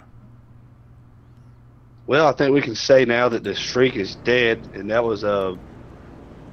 I got to give Blaine some credit on that one, even though he's a. Well, we have our little runs in, but that's a hell of a streak. Four races in a row. It's not over though, Thomas. Everybody out there watching, there are plenty of laps to go. You got over 150 laps left, and that's the thing about Martinsville. Tire wear, not much of an issue. If you're fast, you're fast. And damage, as long as he's got no overheating issues, as long as he can turn this thing with no problem, he's still got a great car. I mean, I've seen cars win Martinsville and Bristol all torn to shreds. Well, his car looks like a hot rod right now, so yeah, if he does that, heating issues at all. Dalton's car looks like it just left the HMF showroom floor, so I would still have to say that 14 is going to be faster. Plus, it's got that Ford engine in it, so. Bullshit. Sorry, I'm allergic to bullshit, actually. I'm sorry for sneezing there. But, yeah, if Bland wins this race, we're going to have to take the 3 from Chuck and put it on Bland's car, because Dale Sr. is probably the last person I've seen win a race without a front end. Man. It's been a while. It can happen, This ain't no though. Stain song. as long as the engine is not damaged and the toe is straight, he can go. So. Cars. He got a pretty hard lick when he hit the inside wall, so he hit it straight, like nose first. Yeah, I'd be curious if it knocked his toe out or if he's got any camber issues with that. You're probably going to see a good restart here on the bottom 2 cars. These guys are teammates. Guys to the outside, not teammates. So here we go, 1 to go on the backstretch. Dalton Tucker, Jonathan Boger on the inside. Both teammates. Let's see what happens here, fellas. And we are currently on caution number 12. So we're almost at the 13 you said earlier there, Anthony. Yeah, that was the number I picked, huh? Yeah. And Doug Hess going to get a nice restart there. Got a car sideways. Matthew George in the 28. He gets it going. We're going to stay green. He gets back into the gas too early. Gets a hold of Rob Haynes. Caution is out, fellas. Number 13. Number 13. That's all it took. We're starting to get to that point where if you're on the track, you're going to get a top 5, looks like. I think you're right, Louise. It sounds almost sounds like official. I'm starting to regret parking my car. Yeah, bro. Start screaming at the boys. Bring it back from the trailer. Bring it back. And that was a big hit for Rob. Yeah. Well, he let up on Matthew George, and then Matthew George came back down. So, you know, he did try, you know, showing showmanship, slowing right down, making sure that, you know, he wasn't going to try to cause 38 any more damage. It just didn't work out. Man. Brad Bohr on his 10th pit. Gonna run out of tires. Right? Scotty, you need to consider that he's doing exactly what you should do. Every time. We're caution under caution under caution. Yeah. If everybody around you is pitting, get fresh 4 tires, fill it up with fuel, making sure that even if you want to, if you have a little bit of damage, you can fix a little bit, like little by little, you can do like small little things.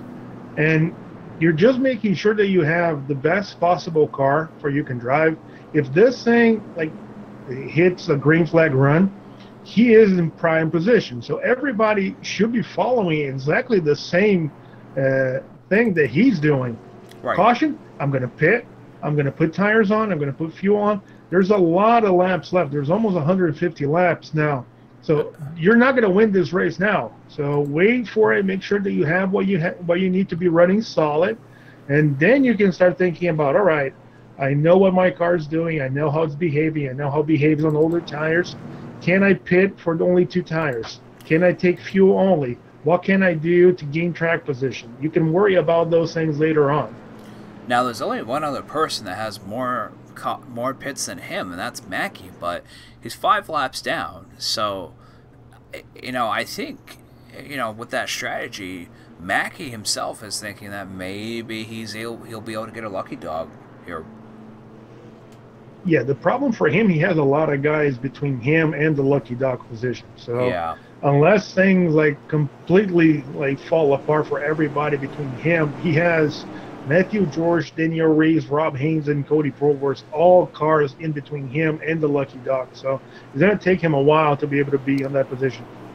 Man, a lot of these cars, no front ends. Pace car is off the track, fellas. Dalton Tucker's going to take us to the green flag with Doug Hess to his outside and his teammate on the inside, and there he goes. Nice restart as usual from Dalton Tucker there. And again, Doug Hess, nice restart. Going to get that inside, pull in front of that 21 of Jonathan Boger. And they're going to come down 4 deep, single file. Man, these guys, you know, I think they're learning. Finally, after 200 laps, they're learning maybe single file is better.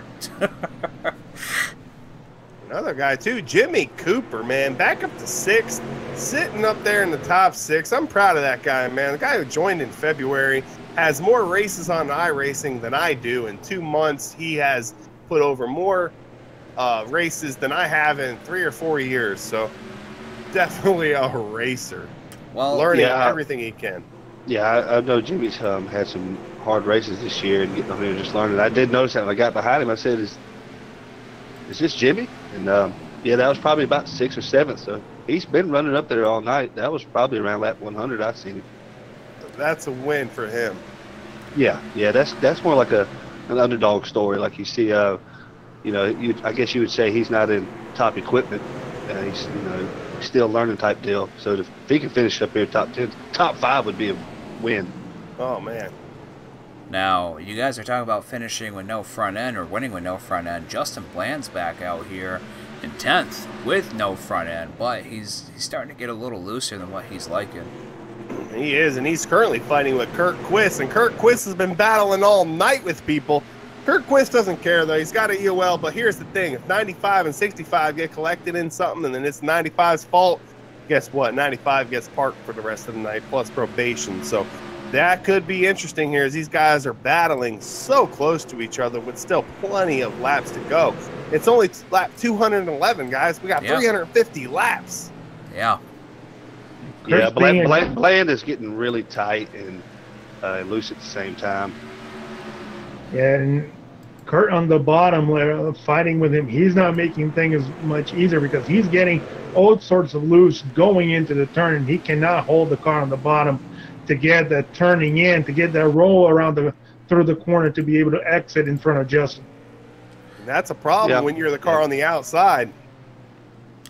And just a key on Kurt Quist. He's been having a little bit rough of a 2018 season here across the 3 series, I've noticed. Not sure what's going on through his team, but just the last couple races has just been just getting into all sorts of hell. Yeah, part of that is learning curve. He is adjusting to the VR, doing a lot of official races to try to get used to it.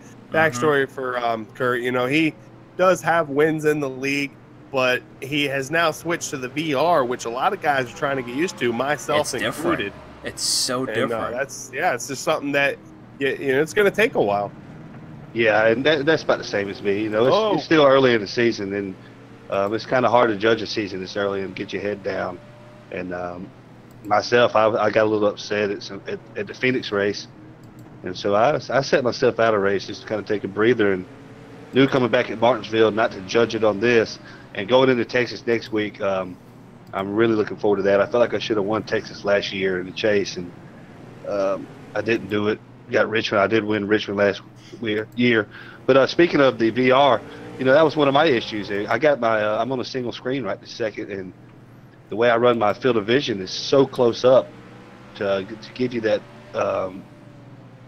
the reaction times of getting into the corner and things like that I cannot see my pit stall where I was pitting at. And if I would have had VR, I would have been able to look over there. And that's not VR is a beautiful thing at a short track, especially. You can stick your head out the window literally and see where your stall is, Ace Ventura style. Right. And and I was supposed to get that tonight, and so it should be here in the morning, and I'll be back on VR again, which I'm looking forward to.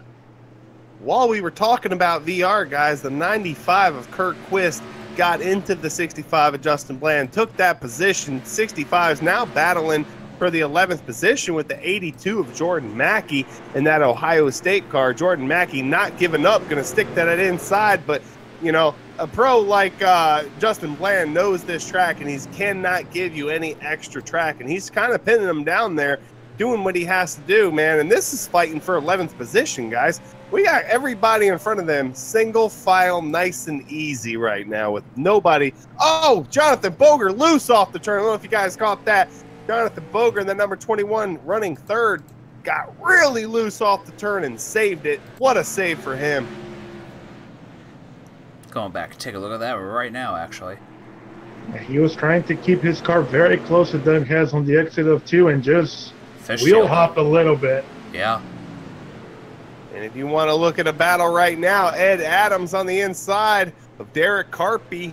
Ed Adams in that number 46 been in a little bit of trouble himself. Got Kurt Quist right behind him. So this is trouble mania right here. These guys, oh, here we go, 95. They're 3 wide at Martinsville. Carpy. Dang, the Carpy get thrown into the wall there. It doesn't work 3 wide here at Martinsville. Not at all. I mean, it looks like there's room, but you don't want to take it. This is the, if we can mark this down, this is the typical example of what not to do.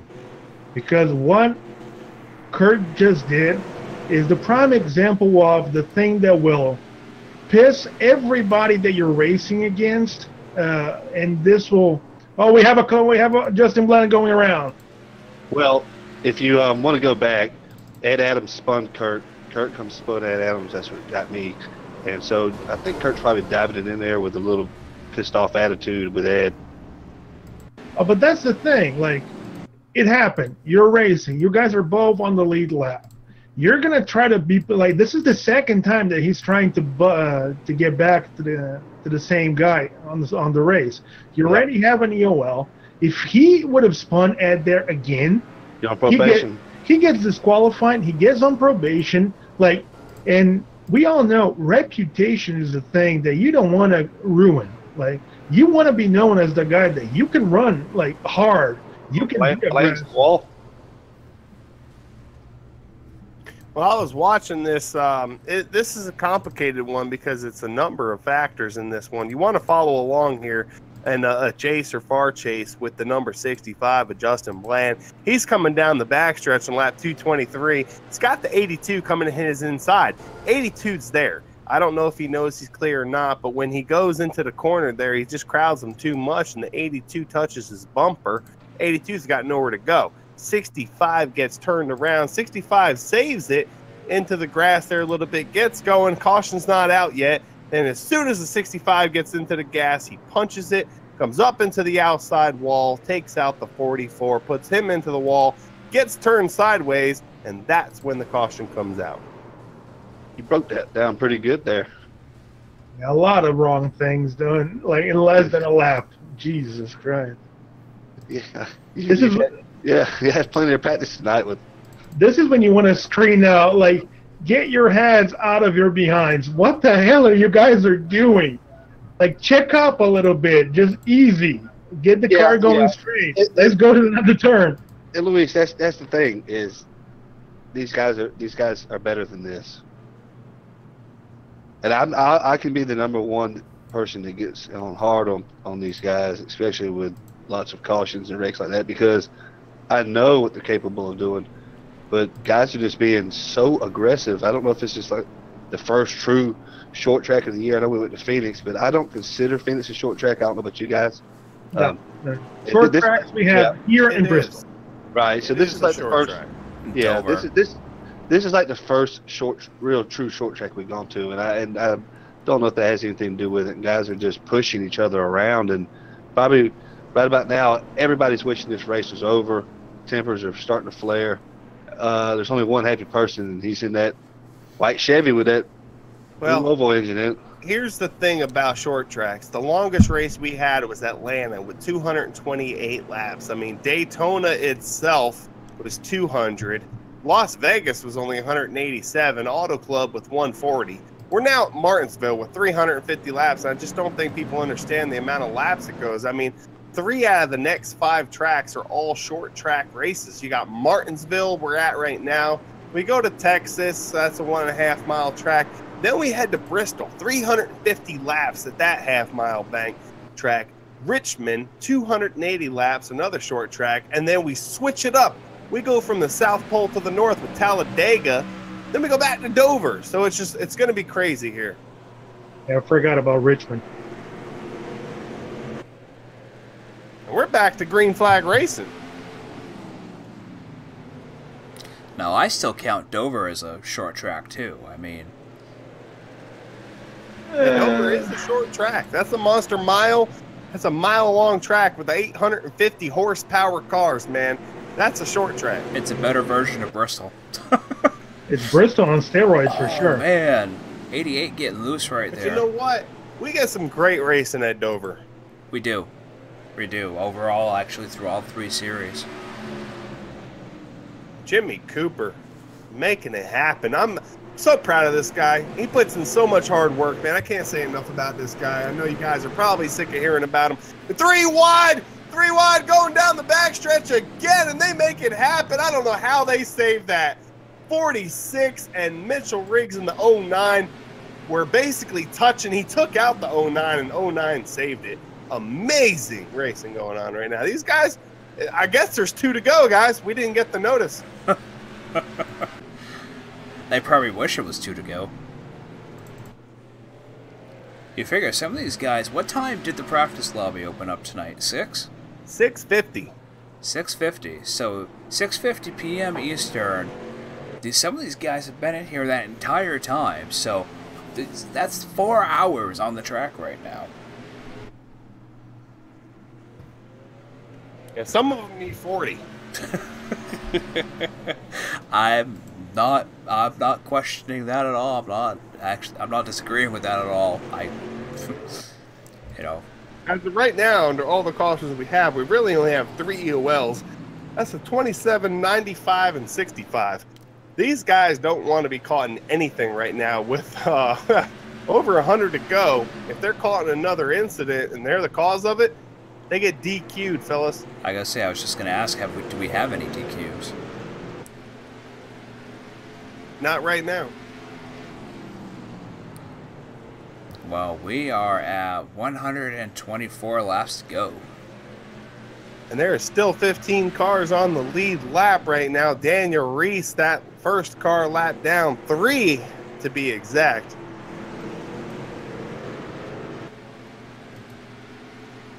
Anthony, if we look up front, Doug Hess now starting to put some pressure on Dalton Tucker, trying to run that high line on the outside of the turns, trying to get a little bit of a better run going into and out of the turns. Looks like the bottom of the track is getting way too tight with the rubber getting laid in over 200 laps. I noticed that, Luis, and I was going to say that if we get a long run, that's definitely going to help Doug's tires. Here's something I've seen in the last Martinsville races. You're going to see there's 1, 2, 3 lanes in that light concrete.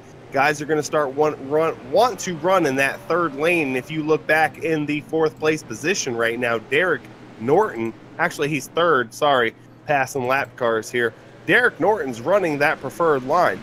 Derek Norton is staying in that 3rd lane right now where the rubber is not really built up, and he can get a nice arch in and out.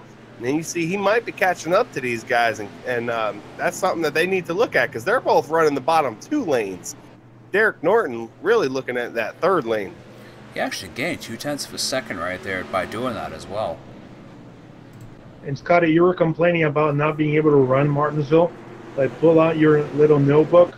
What Derek Norton's doing is he's taking advantage of one thing that happens as we have a caution. I don't even feel like we could talk about racing before these guys are wrecking.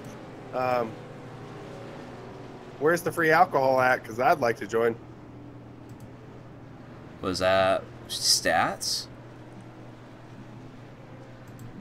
Because he's in the pits right now. Oh yeah, stats flipped right over. Wow. He was like a turtle on a shell. Mm-hmm. Let's go ahead and you know. Why? That was Joey Stats all the way in that 88. Well, the race wouldn't be complete if we didn't have somebody on the roof after this one.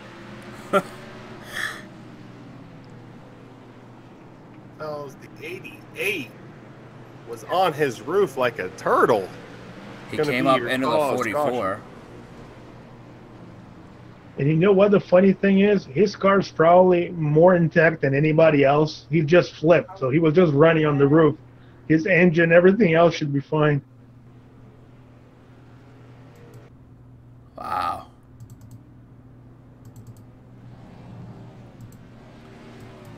Yeah, but Scotty, what we were talking about, the way that Derek Norton was running, Yeah. the running like that, like really like doing an angle on the entrance and exit, what that allows you, you can brake going into the turn a lot straighter, so your car doesn't get too loose. So you can pretty much brake throughout the corner, making sure that you're stopping without extra burn, without putting too much pressure. And once you're stopped, when you're slow enough, you're already at the middle of the corner. So you can brake hard to the left and exit almost straight out of the corner, cutting the corner across. So if you're able to run that, if you're able to find the sweet spot of where to brake and where to come back into the gas, that allows you to be extremely faster and save a lot of tires, because you're not braking and going back to the gas in the middle of the turn, like putting way too much pressure on the tires. That allows you to be much straighter into the tires, which is always a good thing. Yeah, he's probably making this straightaway, I don't know, maybe 100 feet longer. Yep. Okay. Yeah, that makes sense.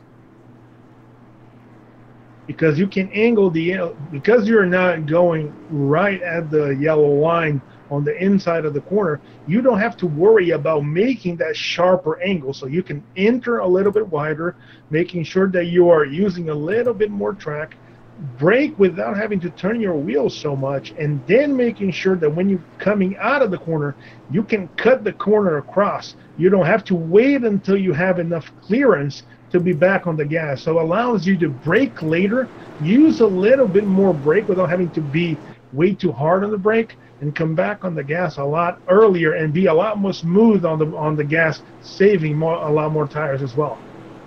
Okay. I didn't see what happened on these pit stops here, but I noticed that Hess is out front. Hess is out front with Norton. They stayed out. I don't think they pitted. They did not pit. No, they're still on 7 pit stops. Oh, and Derek was sleeping. Tucker was in the lead, correct? Tucker was in the lead, yeah. He's got fresh tires. Tucker's also on his 7th pit stop, so. And he was the pit stop behind everybody earlier. So. He was. Yep. So now he's pitted and got fresh tires. And Kurt's up there in 3rd. He's on his 11th pit stop as well. So 57 goes around on exit of 4. Someone got to his back bumper and he went around. Oh man, 57. Jimmy Cooper. Ah, that's a shame. The 09 of Mitchell Riggs. Yep, and Mitchell was running out front too. Horrible restart there by Derek Norton. It really cost Tucker 3 spots. Yeah, I don't think he realized that they were going back, that they were going on green. This is where Tucker's got to keep his calm there. You know, get back in traffic a little bit. You know, Hess is out front and he's been fast. Good on Jimmy Cooper, though, for keeping it down.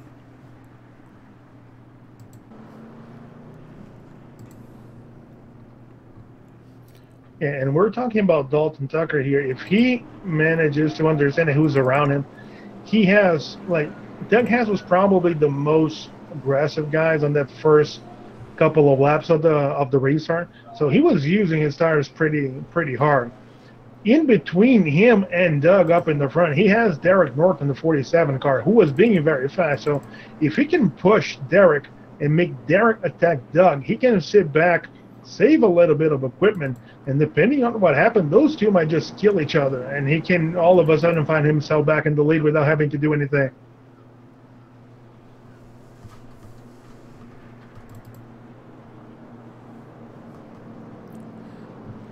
So just a little info here tonight. We've had 16 cautions for 69 caution laps so far, and 16 lead changes. Yeah, I was just getting ready to say, and I was going to start off with everybody might try to kill me when I say this, but I don't know if it wouldn't be a bad idea to bring the old EL system back for the short tracks like we had last year. Because it seems like guys are being too aggressive knowing that you can get that first caution and nothing happens. It might not be a bad idea, but you might see a lot of guys on probation, that's for sure. Or a license restriction, again. Well, we don't have the license restrictions because we don't have the SR ratings this year. Something that's changed from last year, but we're seeing a lot more aggression this year because you are given 3 chances, and that's something I was worried a little bit about, but we didn't want guys to get involved in an accident and then try to drive with their tail between their legs, you know? So you're going to see more aggression at these short tracks with the way that it's set up, and that's going to create more caution. Right. When it comes down to it, you're going to create some enemies. When that starts paying off and your guys start getting back at you, then it's a reality check. You're going to realize, well, maybe I should have thought twice. Pace car is off. We're going to go back green here with less than 100 laps to go now, with Douglas Hess on the inside leading this pack off.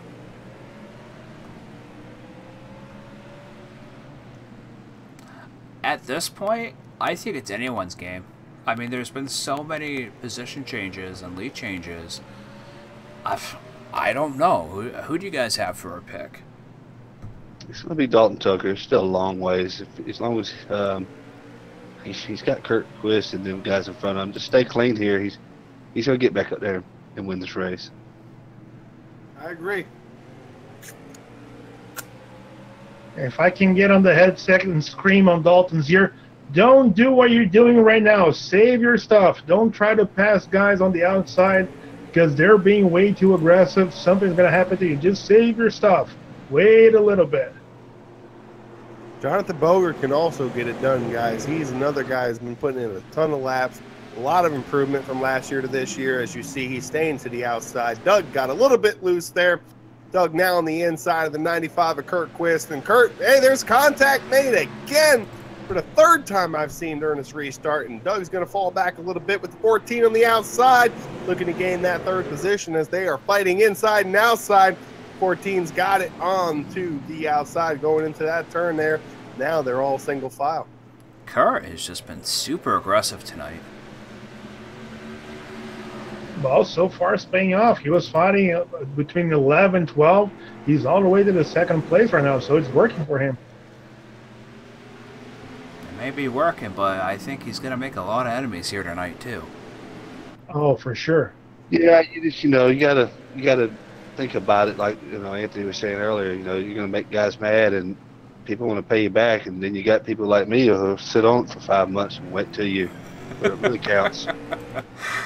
Yep. That's the thing. It really is. I still have a hit on Justin Bland that happened like 3 years ago, so I'm still waiting for that payback. Well, I think he got it tonight. No. It's gonna be me. Whenever he wins, it only counts. It only counts if you do it. Yeah. We got 9 people watching right now. If you guys want to drop a few likes, that'd be great. Go ahead and subscribe. Thank you guys for still being here after this very long race. We've got 90 laps to go. Well, boys, I just got the word here from the sponsor that I need to make my way down to the hauler behind the pit box. There are a couple of people that we need to talk to, and hopefully we're going to catch these guys back on Victory Lane to do some interviews. So wish you guys one hell of a end to this broadcast, and I'll see you guys later. Thank you, Louise. Have a good one, guys. Man. Been a pleasure. Yeah, I just noticed, Anthony, you actually physically sound different too. Like the way your voice is coming through. I don't know. I'll have to go back and listen to it there, Scott. I don't know because I haven't listened to it yet, but I was told by Thomas, we were sitting there talking before the race, and he said it was like a night and day difference between the last mic that I had, so hopefully it pays off. It sounds more professional, and that's the goal. Yeah, your mic before sounded like you were still in a wind tunnel a little bit. Which mine does. Mine does only when I have my fan on because it gets so hot in here, but that can't be helped. Yeah, this mic that I have right now is pretty much good enough to record music with. It's like a studio microphone. Yep. Doug Hess, 4th place. Kurt Quist, 3rd. I'm watching these guys. I don't know if you guys are watching, but I have been. It has been a tremendous race. A lot of different guys are getting faster as the rubber starts to pile on. They're starting to take that third lane that Louise was talking about earlier and Thomas was talking about earlier, right near the white line going in the corners now. Because that bottom lane ain't working. And we have another caution. 17 cautions tonight, ladies and gentlemen. The paperclip of death is definitely proving its name. It's unheard of. I think this is going to be an ECR record. This has to be. I think we broke that record with 16. Tucker's staying out. All right. And who was that gonna be on?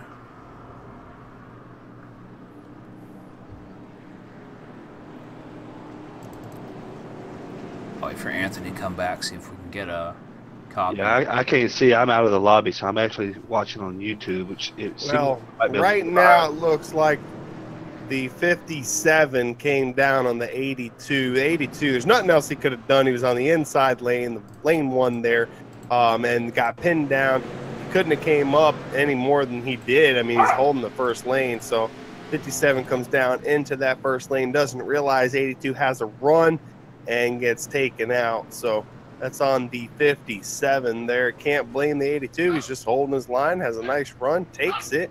Got to take the real estate that's given to you. Yep. And you know, an accident happens. So a little bit of a learning curve here to short track. First short track of the year for the number 57, Jimmy Cooper. He's going to get your EOL once it's 2 to go. And the 28 getting a whole mess of stuff tonight as well. It seems like the last couple of cautions he's been like the tail end of it, trying to dodge and weave and not working out too well. So that's gonna put why is the 09 up here? 09's gonna be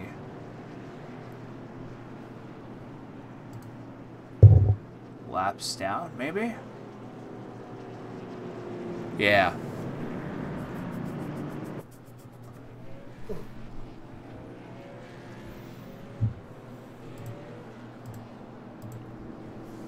$82 laps remain here, ladies and gentlemen. With less than 2 to go. Dalton Tucker, still your current leader. Well, we wanted to come up with a lot of good cars here this week, and right now my guys are making it happen, man. I'd hate to say all my guys in the top 10, first, second, and seventh.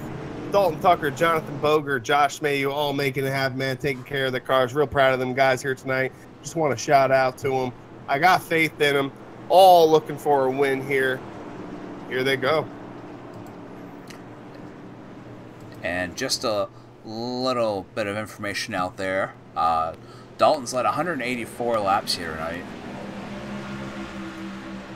Yeah, I'm interested in how the strategy works out for him. He stayed out. I'm just curious if that's going to be the right thing. Yeah.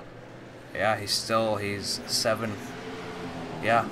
He has the least amount besides George Munger, but George has been out for a little while. George is now 37 laps down. George Munger there. Looks like Justin Bland, Brad Bohr have taken 13 pit stops, and Ed Adams has taken 13 pit stops. Boger's taken 10, and Derek's taken 8.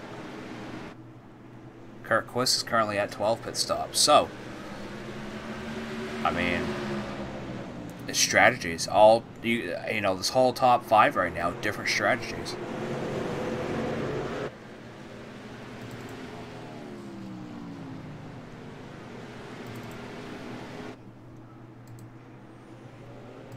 A little bit of battle back here between the 47 and the 92, getting real close there, coming into corner number 1.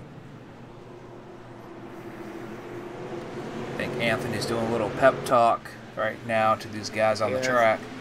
71 car asked for a black flag clear, and actually he shouldn't have gotten that. So he got the black flag because he came out a little bit too late after the pace car. Pace car passed him, and he became a lap down. He asked for a clear because he ended up passing that pace car. Well, that's illegal. You can't do that. Ah, okay. Justin Bland back up here in 6th place. It could still be his race. Wouldn't that be something?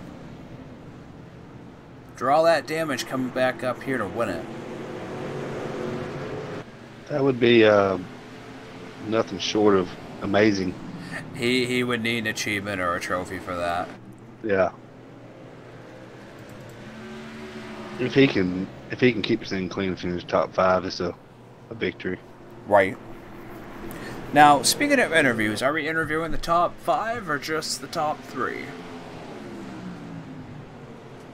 I'll interview the whole field, Scotty. Yeah, I was gonna say it. After the race, and everybody, whoever stays in the race probably needs an interview. It's been a great race. I don't care. It's been a great race. A lot of cautions that happens in Martinsville, but cautions are pretty quick. You get back to the action, and these guys get into it. So I think top 5 is definitely worthy of an interview. Well, we got 12 people on the lead lap, so that could be a thing. And if Justin Bland is 6th, then I say top 6. It is now 11:05. We are counting these laps down. Hopefully these guys stay green. They probably will be able to make it on fuel. The tires are starting to show for Dalton. Yeah. Yeah, because Boger's catching right up to him. There's only a point. Did he stay out? Yeah. He did, yes. Yeah, he's got the least amount of pits right now. I'm assuming that he was thinking, we have little short run cautions, and that'll work out for him. But if he stayed out there, and now we get the long run to the end, which is that'll hurt. Well, that's Dalton's luck, but he's going to be a hard man to pass. And if he wins before Chase Elliott, I might not shave until Chase wins since he's done that. I don't know. Well, the person behind him, Boger's got 10 pit stops, and Kurt Quist has got 12. So, and we have caution number 18 here tonight, folks. Who's that on, Anthony? Well, on that one right there, 57 was on the inside. They were coming around on the exit of turn 4. The number 16 got a little bit loose there, came down into the 57, got into the wall, and ended up wrecking. So I think that one is going to be on the number 16 of Charles Idell. Man. And that's going to be his second one of the evening, giving him an EOL. He's currently 27 laps down, too. I think Chuck is or Charles, whatever his name is. I think he's another guy that's getting used to the VR. He just got that himself. Well, and that shows you how the 57 ran such a beautiful race, and then within a matter of 40 laps, it goes to shit. Right. And Dalton's pitting right now. He's taking all 4 in fuel. 14.6 second pit stop for him. But Boger and Kurt Quist stayed out. They already pitted. They didn't need to go in again. Yeah, and I think that's a smart move because I think if this thing went green, they were going to get him.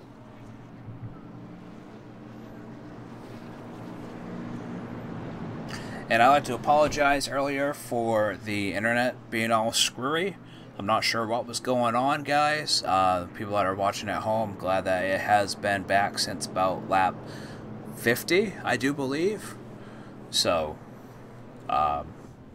technology, you can only do so much to fix it, but we rely a lot on it. But here on the Broadcast Network, we try to bring you the most professional iRacing broadcast that we can give you. And the thing about cautions here in the ECR, these guys that are lapped cars causing accidents, we have a rule in the rule book. Okay, if you cause an accident as a lapped car, you do get on probation, and there is a fine. These guys are going to pay credits, and they're going to be on probation. So this is the first race all year long between 3 series where we finally have some guys on probation, and wouldn't you know it, it's the first short track. That's what I was going to ask you about, because where Chuck was many laps down, causing a lead lap car caution. Charles Adele and Jimmy Cooper both lapped cars tonight, causing cautions. It's just unfortunate. It's one of these tracks where you're damned if you do, damned if you don't. It happens. Long race, long season to go as well. These guys will learn. They're both rookies. Yep. Wow, what a restart there. I had a switched lane, I think, there before the start-finish line in that 95. Let me go back and look. That might be... I'm going to sit right here. I'm a little behind you guys. I think he did. Yeah, he did. Yep. So that will be a black flag, right? Yes, sir. Man. It's definitely not what he was looking for here tonight. He will probably go a lap down from that as well. Oh, no question.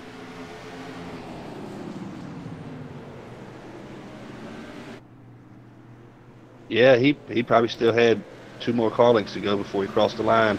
Yeah. That was an easy call.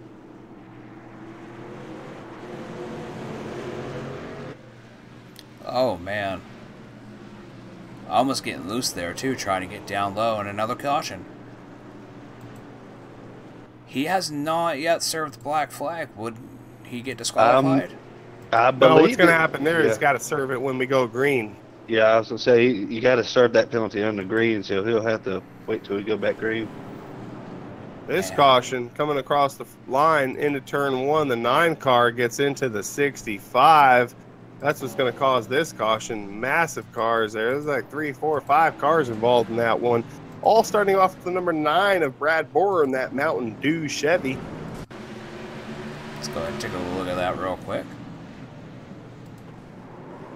And that's going to be Brad Borer's first caution, not only of the race, of the year, fellas. Wow. You know, knock on wood, I haven't caused any this year either, racing in the trucks or the K&N, so it's really depends on the track too. I mean, for some of these people. I don't know if I've caused any cautions. Of course, I haven't put in a lot of laps so far. I don't know if this is like the 5th race of the year, so it's my season hasn't quite started yet. I'm sure they're coming.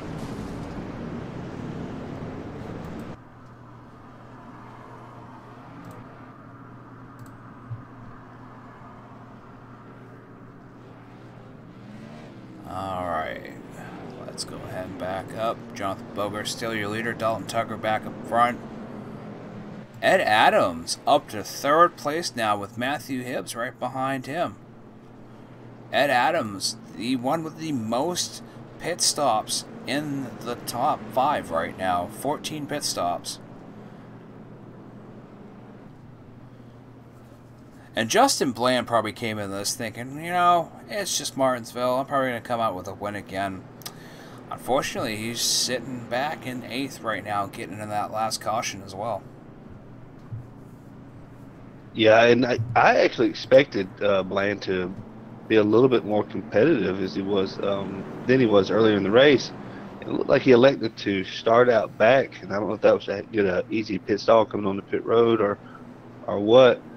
And I don't know if that hurt him, because we see that Dalton started on the pole, and that track position has really paid off for him all night. And he's kept that car up front. He really has. We are almost at 20 cautions with 55 laps to go at green, but we've had 19 lead changes. A lead change per caution.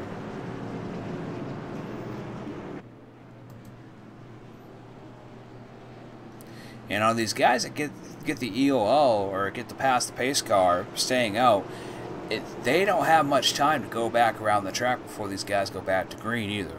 No, you don't, and that's like you see these guys getting a lot of pit stops in. You don't have much time to fix the damage on your car either. No. You gotta hope that a lot of other people pit, or you're gonna be stuck a couple laps down. And that's the hard part about serving a black flag penalty under green. You're going to get lapped. If you see Kurt Quitz coming down that long straightaway, he's going to get lapped, fellas. And it's going to be hard to make up with a little bit over 50 laps to go. And it's only, what, 35 miles an hour? Yeah, it's tough. That's a tough one. And if Kurt was smart, he would park that thing. It's early in the season. Park it before you get out there and cause a wreck and get yourself on probation and everything else.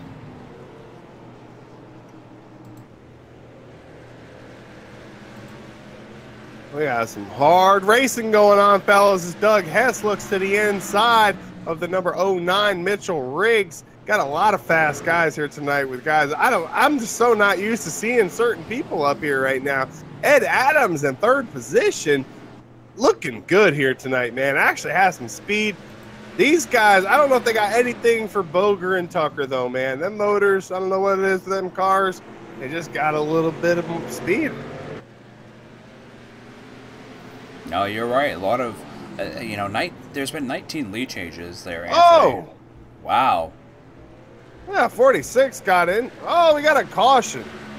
And Did I miss 46 that? lost his front end from that hit. Yeah, that was a rough hit. Rough. Like a dog. All Gotta right. keep them on their edge, Scotty. Uh-huh.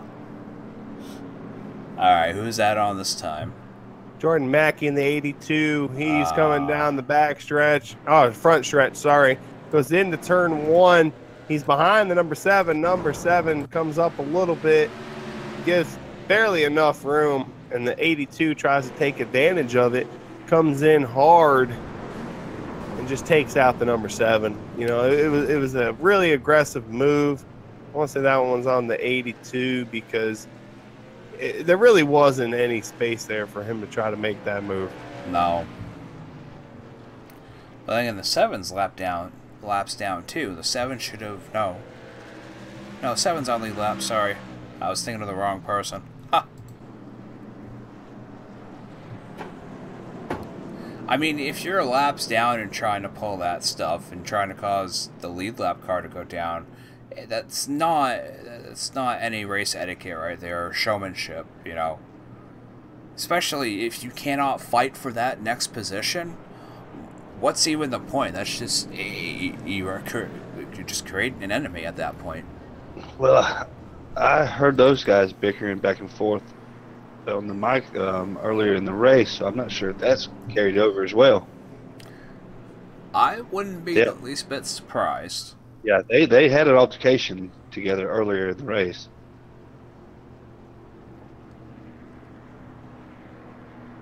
Man,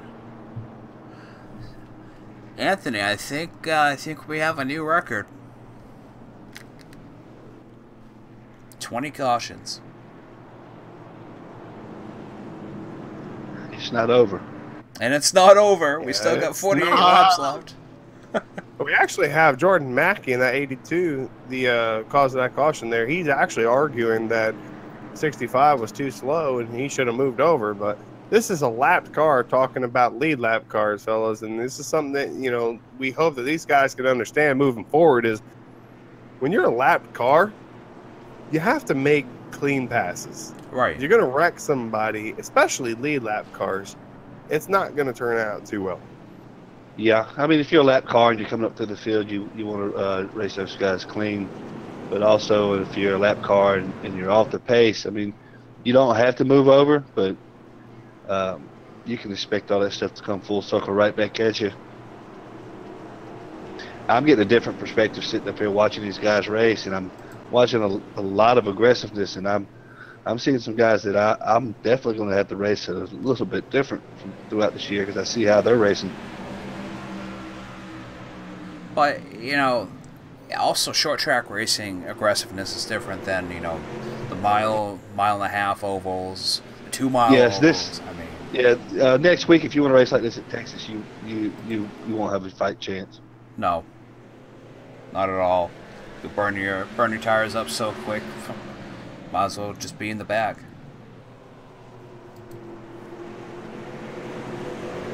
A little bit of arguing there on that one. 82 is not happy about that call.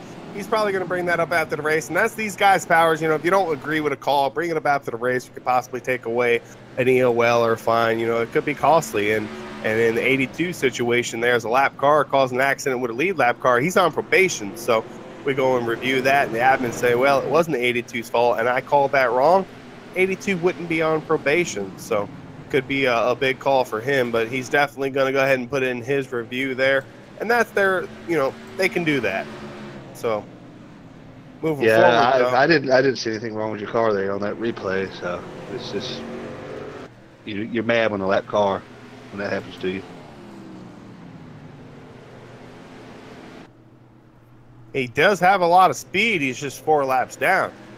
We got 11 cars on the lead lap right now. Matthew Hibbs, the last car on the lead lap, currently 4.2 seconds back. Leader right now, Dalton Tucker in that 14 car, 21. His teammate, Jonathan Boger, only 4/10 back. Derek Norton in that number 47 already has a win this year, looking for his second. Rookie looking real good too, man. He's looking real good. He's only 0.8 back.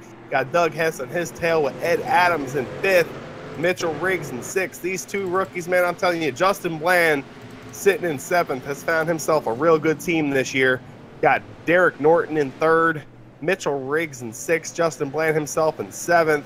All these guys are teammates. They're all doing really good. The 4th car would be George Munger, DNF'd earlier in the race, sitting in 21st position. Got 3 cars there. Justin Bland, top 7. It's really good for him.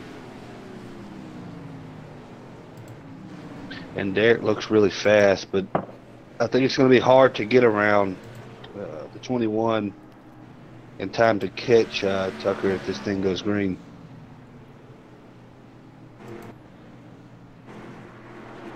About 39 laps to go.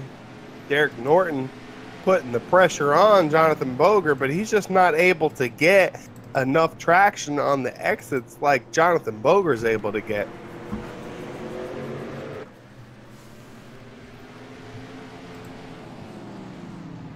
And these guys are going to fight for position, and when they do, Dalton Tucker's looking in his mirror smiling, looking for his first victory of the year. And that, that right there, him being, very up high in points and getting his first win, that's just securing more points right there early on this season. Don't forget Ed Adams. Ed Adams right now, he's got 4 starts, only 1 top 5, 2 top 10s, currently sitting 10th in points. He lost 3 positions last week. He's looking for a good run as well, and he's currently sitting at 5th, so sure to gain some positions. You know a guy who didn't make tonight's race, who is up there in points? Who's that? Scott Hunzinger, sitting 6th in points, had 5 starts, did not miss a race up till tonight. I'm surprised he missed tonight. Especially being that high up in points, you think he'd be able to, or do his damnedest to make the actual race. Well, Scott's probably sitting back going, yeah, I think I'll skip Martinsville. That's probably the case. I mean, it was easy for me to say it. I got 4 starts myself. I missed 1 race, and I decided to broadcast up here with Scotty instead of race. This is the 2nd race I've decided to do that. As long as I make over half, I can win a championship just like Justin Bland did last year. Pick and choose your races. Pick and choose them. Yeah, and that's exactly what I'm doing. I was just telling Scotty, I said, it's like the 5th race of the season. My season really hasn't started yet. I get out here when I do race, I try to finish well and I try to win. I've had some bad luck, but my season starts probably in May, and then I try not to get burnt out as the season goes. And I've learned that being in the league for a while, these 36 race seasons, they burn on you, and around July, August, you will start putting yourself in position, and that's the strategy I took last year, and it worked out, and hopefully it works out this year. Although it looks like we have a little bit more competition, so when chase time rolls around, it looks to be pretty fun. Chase time's definitely when you want to try to get all your laps in, and that's definitely a great strategy there, not to get burnt out, because it is known that around summertime, guys get burnt out from the sun. I guess. I don't know what it is, but summertime comes around and drivers just stop showing up. That's the time really to get involved in it, get your wins, get in the chase, and be locked in. Like myself, I've only missed 1 K&N race this year, but, still progressively moving up in points between the truck and the K&N. So all you have to do basically is make the races and not do worse than 15th or 16th, and you'll still be up there in points. Absolutely. The only difference Yeah, between trucks, K&N, and Cup is K&N, you don't want to miss a race. No. See, K&N, you could get second, third, fourth, fifth places all year long, not miss a race, you can win a championship. Cup, truck, a little bit different. You know, it might take a win to get in the chase, and it's going to take a win to win that championship. Yeah. Yeah, that is the biggest difference with K&N, that going off the old school points system, and you have to show up. Yep. And like Dalton Tucker was saying, I'd hate to get second and third place finishes all year, but I can win a championship like that.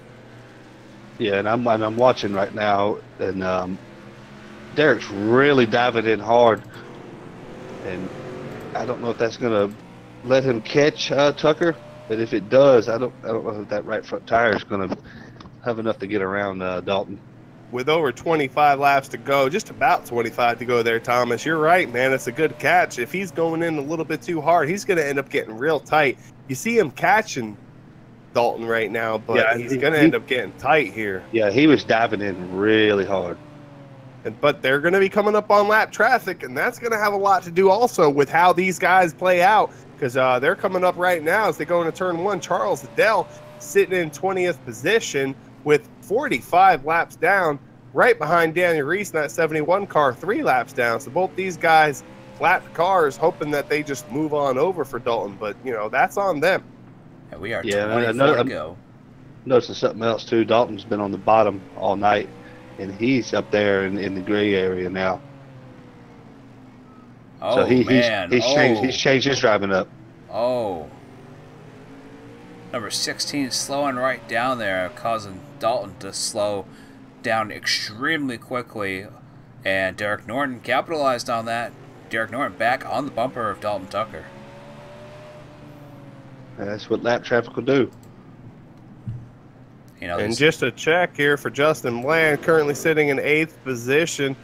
Don't think he's going to have what it takes to win here tonight, fellas. The streak might be over. I think you're right, and that's unfortunate. You know that he was going into this saying, "Oh, it's Martinsville. All right, I got this." But as you said earlier, Thomas, it relies, these short tracks like this, you rely on other people to dictate where your car is going to go. Yeah, and the other, I mean, we've always had, you're going to have wrecks at Martinsville, but we've never had them like this. And I don't think Bland was expecting that himself. And we've had 20 wrecks and 20 lead changes.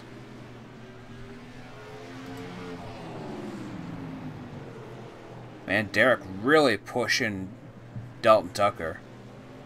I wonder if that one extra pit stop will help Derek in this long run, as he's going to the inside. 1 year ago, Justin Bland started on the pole, finished that race in first place after leading 94 laps.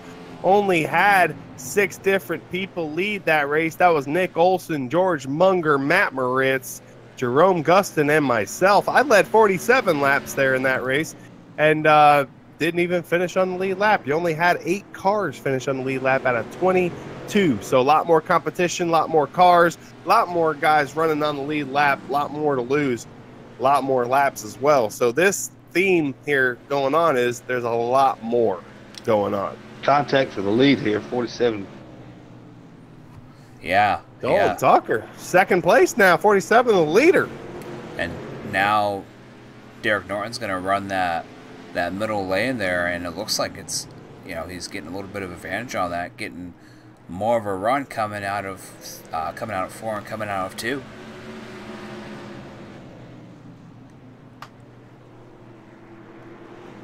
$15 to go. And he did make contact with the 47, got the 47 a little loose, so or 47, sorry, made contact with the 14, made the 14 loose. That 14 is not happy. Dalton looking to get a win. He's known for his second place finishes, guys.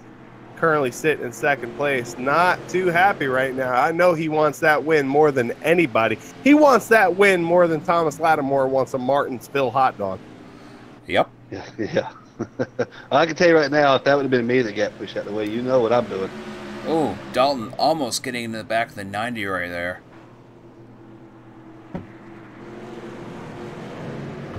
Almost made contact. Oh, he gets loose. Two biting in a little bit hard.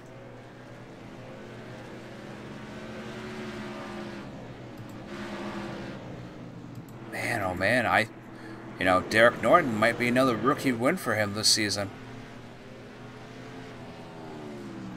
What do you guys think? Well, I know you want to get to the lead before 5 to go. I think we're going to stay green here until the end. So something needs to happen here because we are on lap 338 with about 12 to go. And as it looks right now here, Derek Norton is going to win this thing. He's got over a second lead here, and he's been gaining every lap. Dalton Tucker coming in there in turn 3 actually might have made up a little bit of time as they're going. Yeah, he did. He made up about a 10th as these guys are fighting lapped cars. And their tire is really going to be feeling it right now. You know these guys are running harder than they have, well, maybe more than what they have the rest of the race. I mean, all these guys are running real hard early on. 10 to go.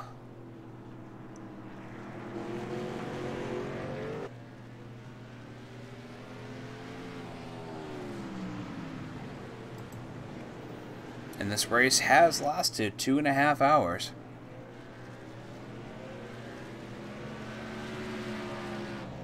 Yeah, I think what really hurt Dalton there was that lap traffic when the lap car cut down in front of him and he had to brake real hard. And Yeah. Put Derek on his bumper. But he is gaining in the corners a little bit. But you know, Derek's getting him on the straightaways. He's getting that extra little bit of straightaway that Louise was talking about earlier. Yeah, Dalton's diving in too hard. It looks like he's gaining, but he's really not. I'm watching the interval. It's changing between 0.8 to a second. I mean, just not what it's going to take to win this race there, guys. I think that as long as it stays like this, Derek Norton is going to get his second win of the year and pretty much put his footprint into the concrete as the guy to beat this year for that Cup Series championship.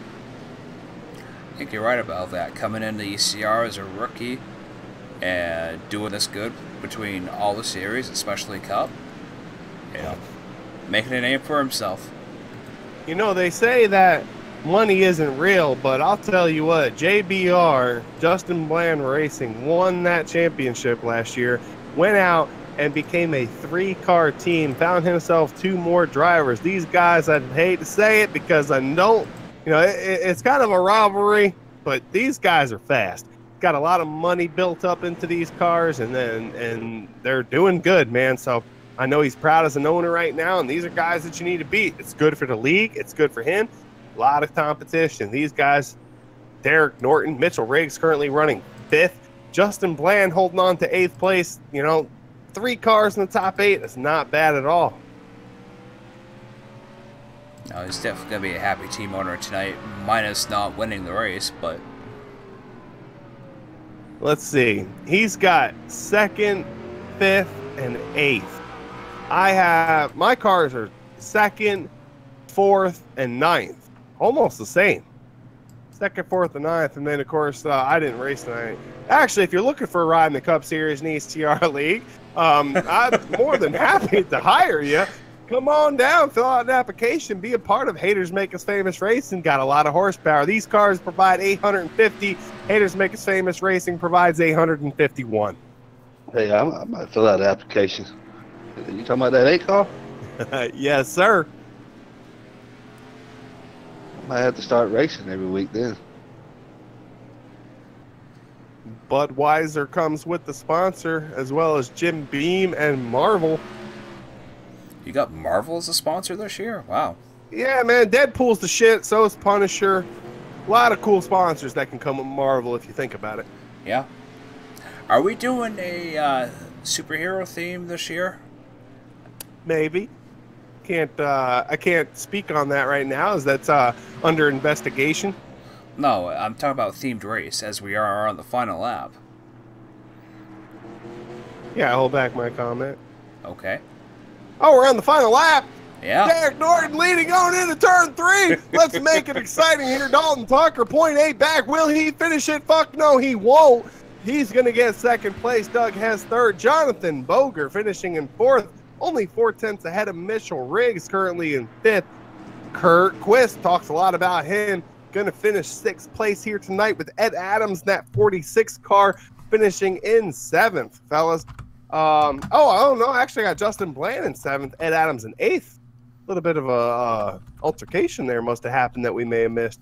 Ninth place, Josh Mayu. 10th place, rounding out all your cars in the lead lap, Matthew George. 11th on back is lapped Matthew Hibbs, 11th, Brad Borer, 12th, Jordan Mackey, 13th, Daniel Reese, 14th, Rob Haynes, 15th, Joey Stat, 16th, Cody Probor, 17th, Charles Adele ended up finishing 18th, Derek Carpy, 19th, Jimmy Cooper, we talked a lot about him as well, ended up finishing 20th out of some complications, 21st, Chad Engel, George Munger, 22nd, Thomas Lattimore up here in the booth, 23rd, 24th was Jim Westerfield, John Caudle, 25th, Cody Bond, 26th, fellas. What a great race.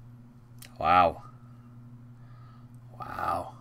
Freaking a lot of racing going on here tonight. A lot of craziness going on out there. Let's go ahead and bring up the top 3. Or are we doing top 5? Are you leaving that up to me? Are you leaving it up to me?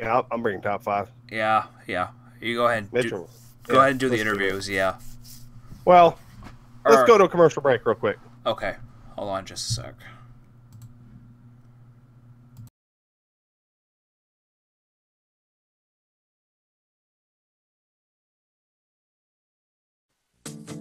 This is who I am. This is where I'm from. This is what I believe in when the day is done. This is It amazes me that how the 7 was still. You're not in our chat anymore.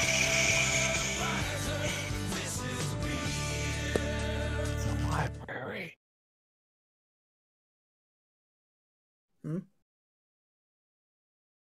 Commercial? All right, we are back. No, commercial. Another commercial? I could do that. I need to talk to you on a commercial. Oh, all right. Hold on.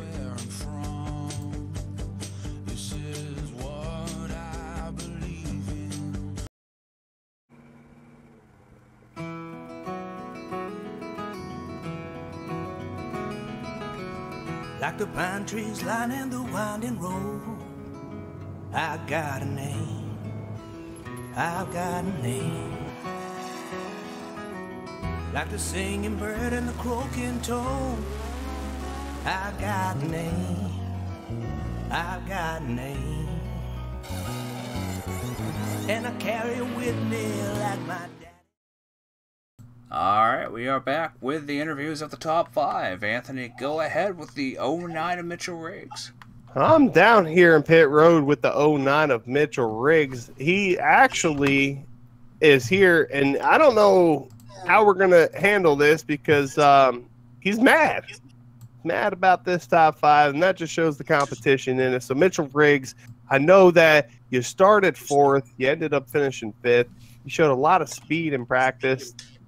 Didn't get the qualifying position that you had hoped for, but hey, 4th isn't a bad spot, man. So, you know, great racing going on. You managed to end up 5th place. Doing good all year long. It's quite a battle here in the Cup Series. Mitchell Riggs, you're 3rd place in points. I don't know where it is after this race, but can't get any better, right? I mean, you guys all finished top 5, everybody in the top 3, so definitely some competition. What was your thoughts on this race, man, and about the competition that you were trying to beat? It was definitely a hard race to stay up in front of. I'm actually amazed I got a top 5 after my accident a couple hundred laps ago, but we kept in it. We repaired the car, went a lap down, got our lap back, and finished 5th. So we could have had a good day winning the race maybe, but top 5, I'll take it.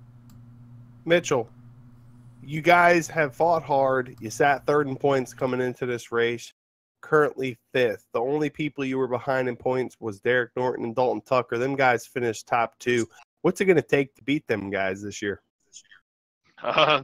Well, it's been pretty tough to figure out. They've been fast at every track, and when they're fast, it's hard to get around them. So we're gonna have to, employ some new strategies, maybe practice a little bit more than we are, and we'll just see how the race plays out. Like I said last week. Well, Mitchell Riggs, man, congratulations on your 5th place finish, 2nd overall rookie in the league, finishing 2nd overall out of rookies, I meant. We're going to hand it over here to Scotty Brown. All right, I am down here with Jonathan Boger, who finished in 4th and was running up front for a little bit, running actually top 5 pretty much the whole night. Jonathan, how do you feel on your 4th place finish? It was definitely a hard-fought 4th place finish. I had some controversy, like on one of those cautions. I got some damage, went a lap down, and then after that, I was like, just fought hard. I knew I didn't have the fastest car all night, so I tried a little bit of different strategy and thought it'd work out, but it obviously didn't. Is there anything you're looking forward to for next week's race at Texas? I'm looking forward to Texas. Texas is probably one of my better tracks on the service in the season, so I always look forward to coming to Texas. It's more of a driver's track with the lanes and when you can get back into the throttle and stuff. All right, was there anyone you'd like to thank out there for tonight? I'd like to thank Anthony for letting me drive the 21 car for him this year and all my sponsors that are on board this year. All right, well, I'm going to pass it off over to you, Anthony. You got Douglas Hess with you? I do. I got Douglas Hess in that infamous number 92. He was subbing in tonight. Doug Hess, not a current full-time driver, but are there any plans in being a full-time driver after tonight's race? No. He said no. That's easy, straight to the point, man. He's like, no. Well, Doug, how did you feel about tonight's race, man? I know there's a lot of cautions here tonight. You ended up finishing in a good position, man. I mean, you can't really complain about a 3rd position. You were actually you were 3rd fastest in practice. You ended up qualifying 2nd, and you finished 3rd. So not much to complain about when it comes to Martinsville in the Cup Series, and especially with all these cautions, man. And any time you could have made the wrong choice, you guys obviously made some good choices out here tonight. Currently sitting 16th in points, you actually have an opportunity to make a chase. So does that change anything moving forward? Well, I'm going to try to hang in there to make the chase, but there's some races I can't make, so I that's why I'm subbing. 16th in points, you got 3 starts out of – I actually have 4 out of 6 once it updates. So you had 1 top 5, 1 top 10 moving into tonight. Now you have 2 top 5s, 3 top 10s. What does it take here to win in this league? Well, 47 needs to not show up. I love Doug Hess, man. No, I had a good ride there. I mean, I had a fast car there, capable of winning. I just didn't have the track position at the end, and it's hard to pass the 47 there and the 14. It's just hard to pass them once they get out. And we had some commentary. I wanted to ask you this question, man. We had some commentary in the broadcast tonight, in the commentary with the guys that were watching, and somebody had wrote that the hardest person to pass in ECR League is Doug Hess. What would be your comments on that? Man, I just try to race clean and hard. I mean, if that makes it hard to pass, then it is what it is.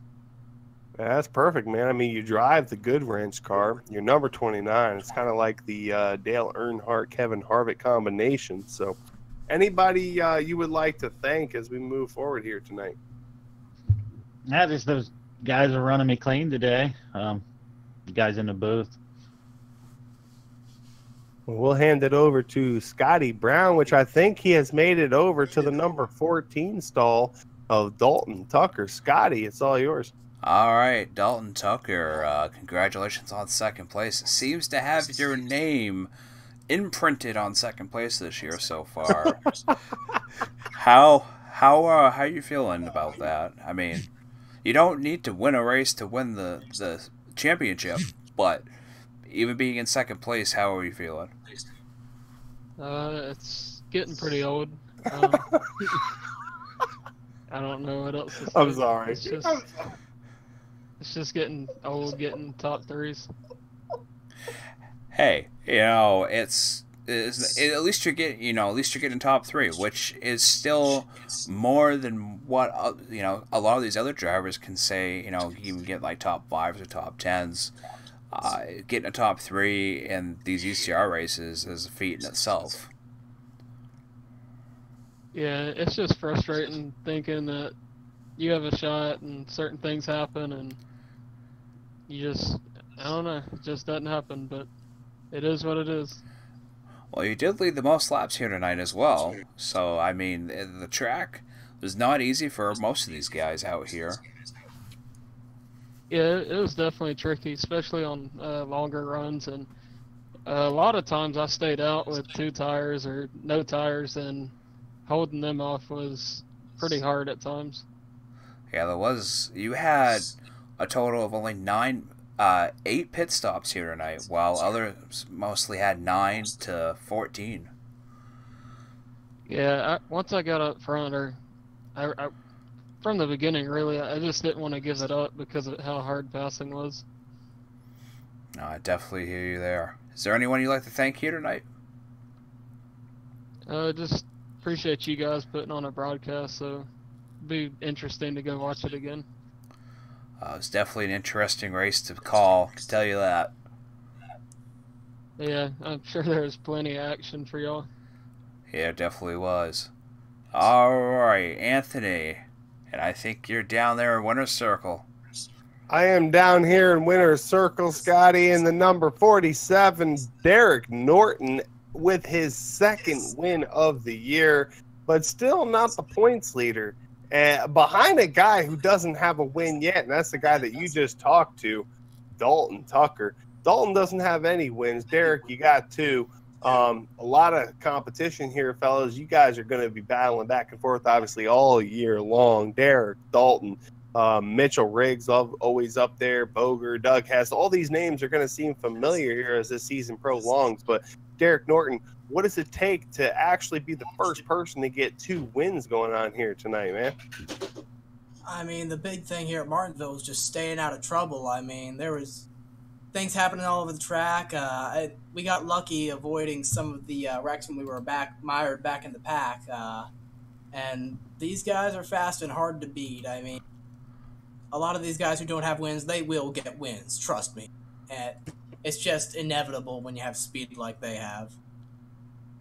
Well, Derek, you were 27 points behind Dalton coming into tonight, so you're going to gain some points on him, but with 2 wins and Dalton not having any, if the chase were to start tomorrow, you'd be the points leader. Do you look at anything like that? Does it change how you're going to race here in the future? I mean, we're just looking to stay consistent for now. I mean, the chase is a long ways away.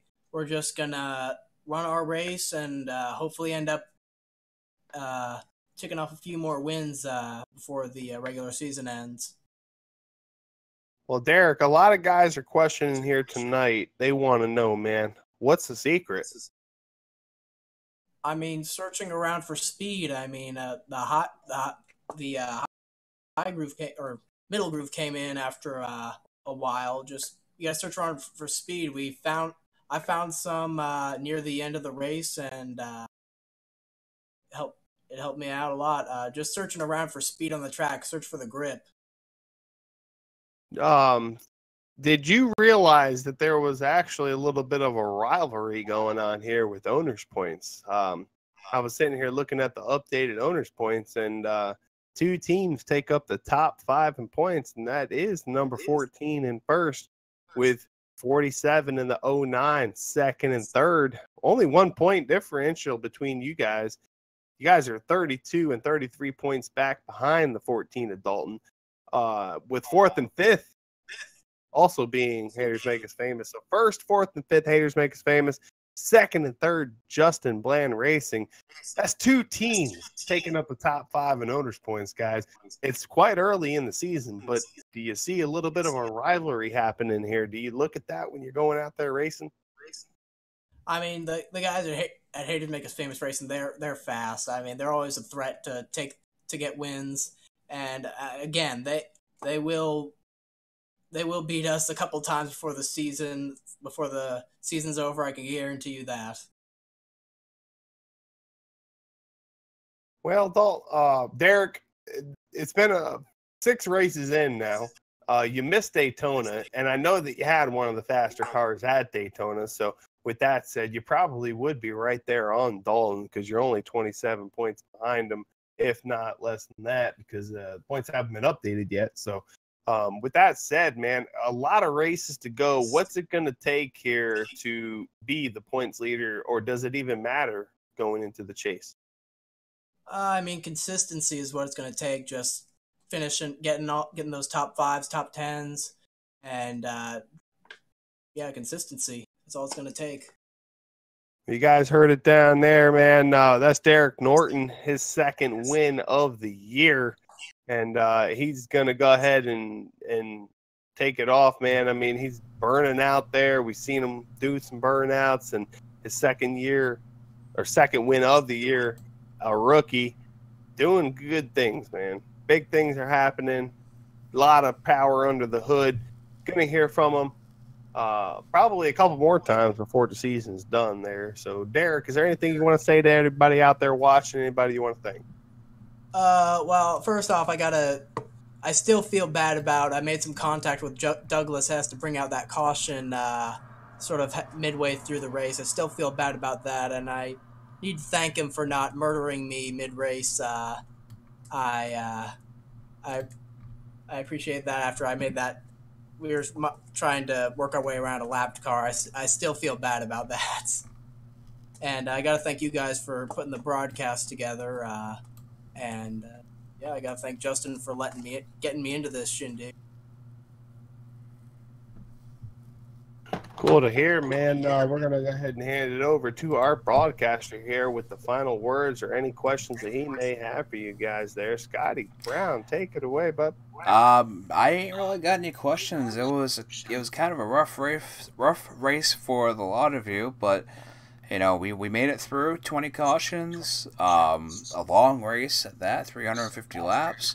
But I bet you guys are glad next week is Texas. So, with that, Anthony, you got any words before I send it off? Well, I just would like to thank everybody out there watching, staying tuned, you know, to everything that happened. It was a long race, a lot of cautions, but, you know, some races are up, some races are down, but every race has a lot of action, and we promise to bring the best that we can here from this point forward. Scotty Brown, hit him up, subscribe to him, man, like that channel, subscribe, I mean, send him a message, give us that like.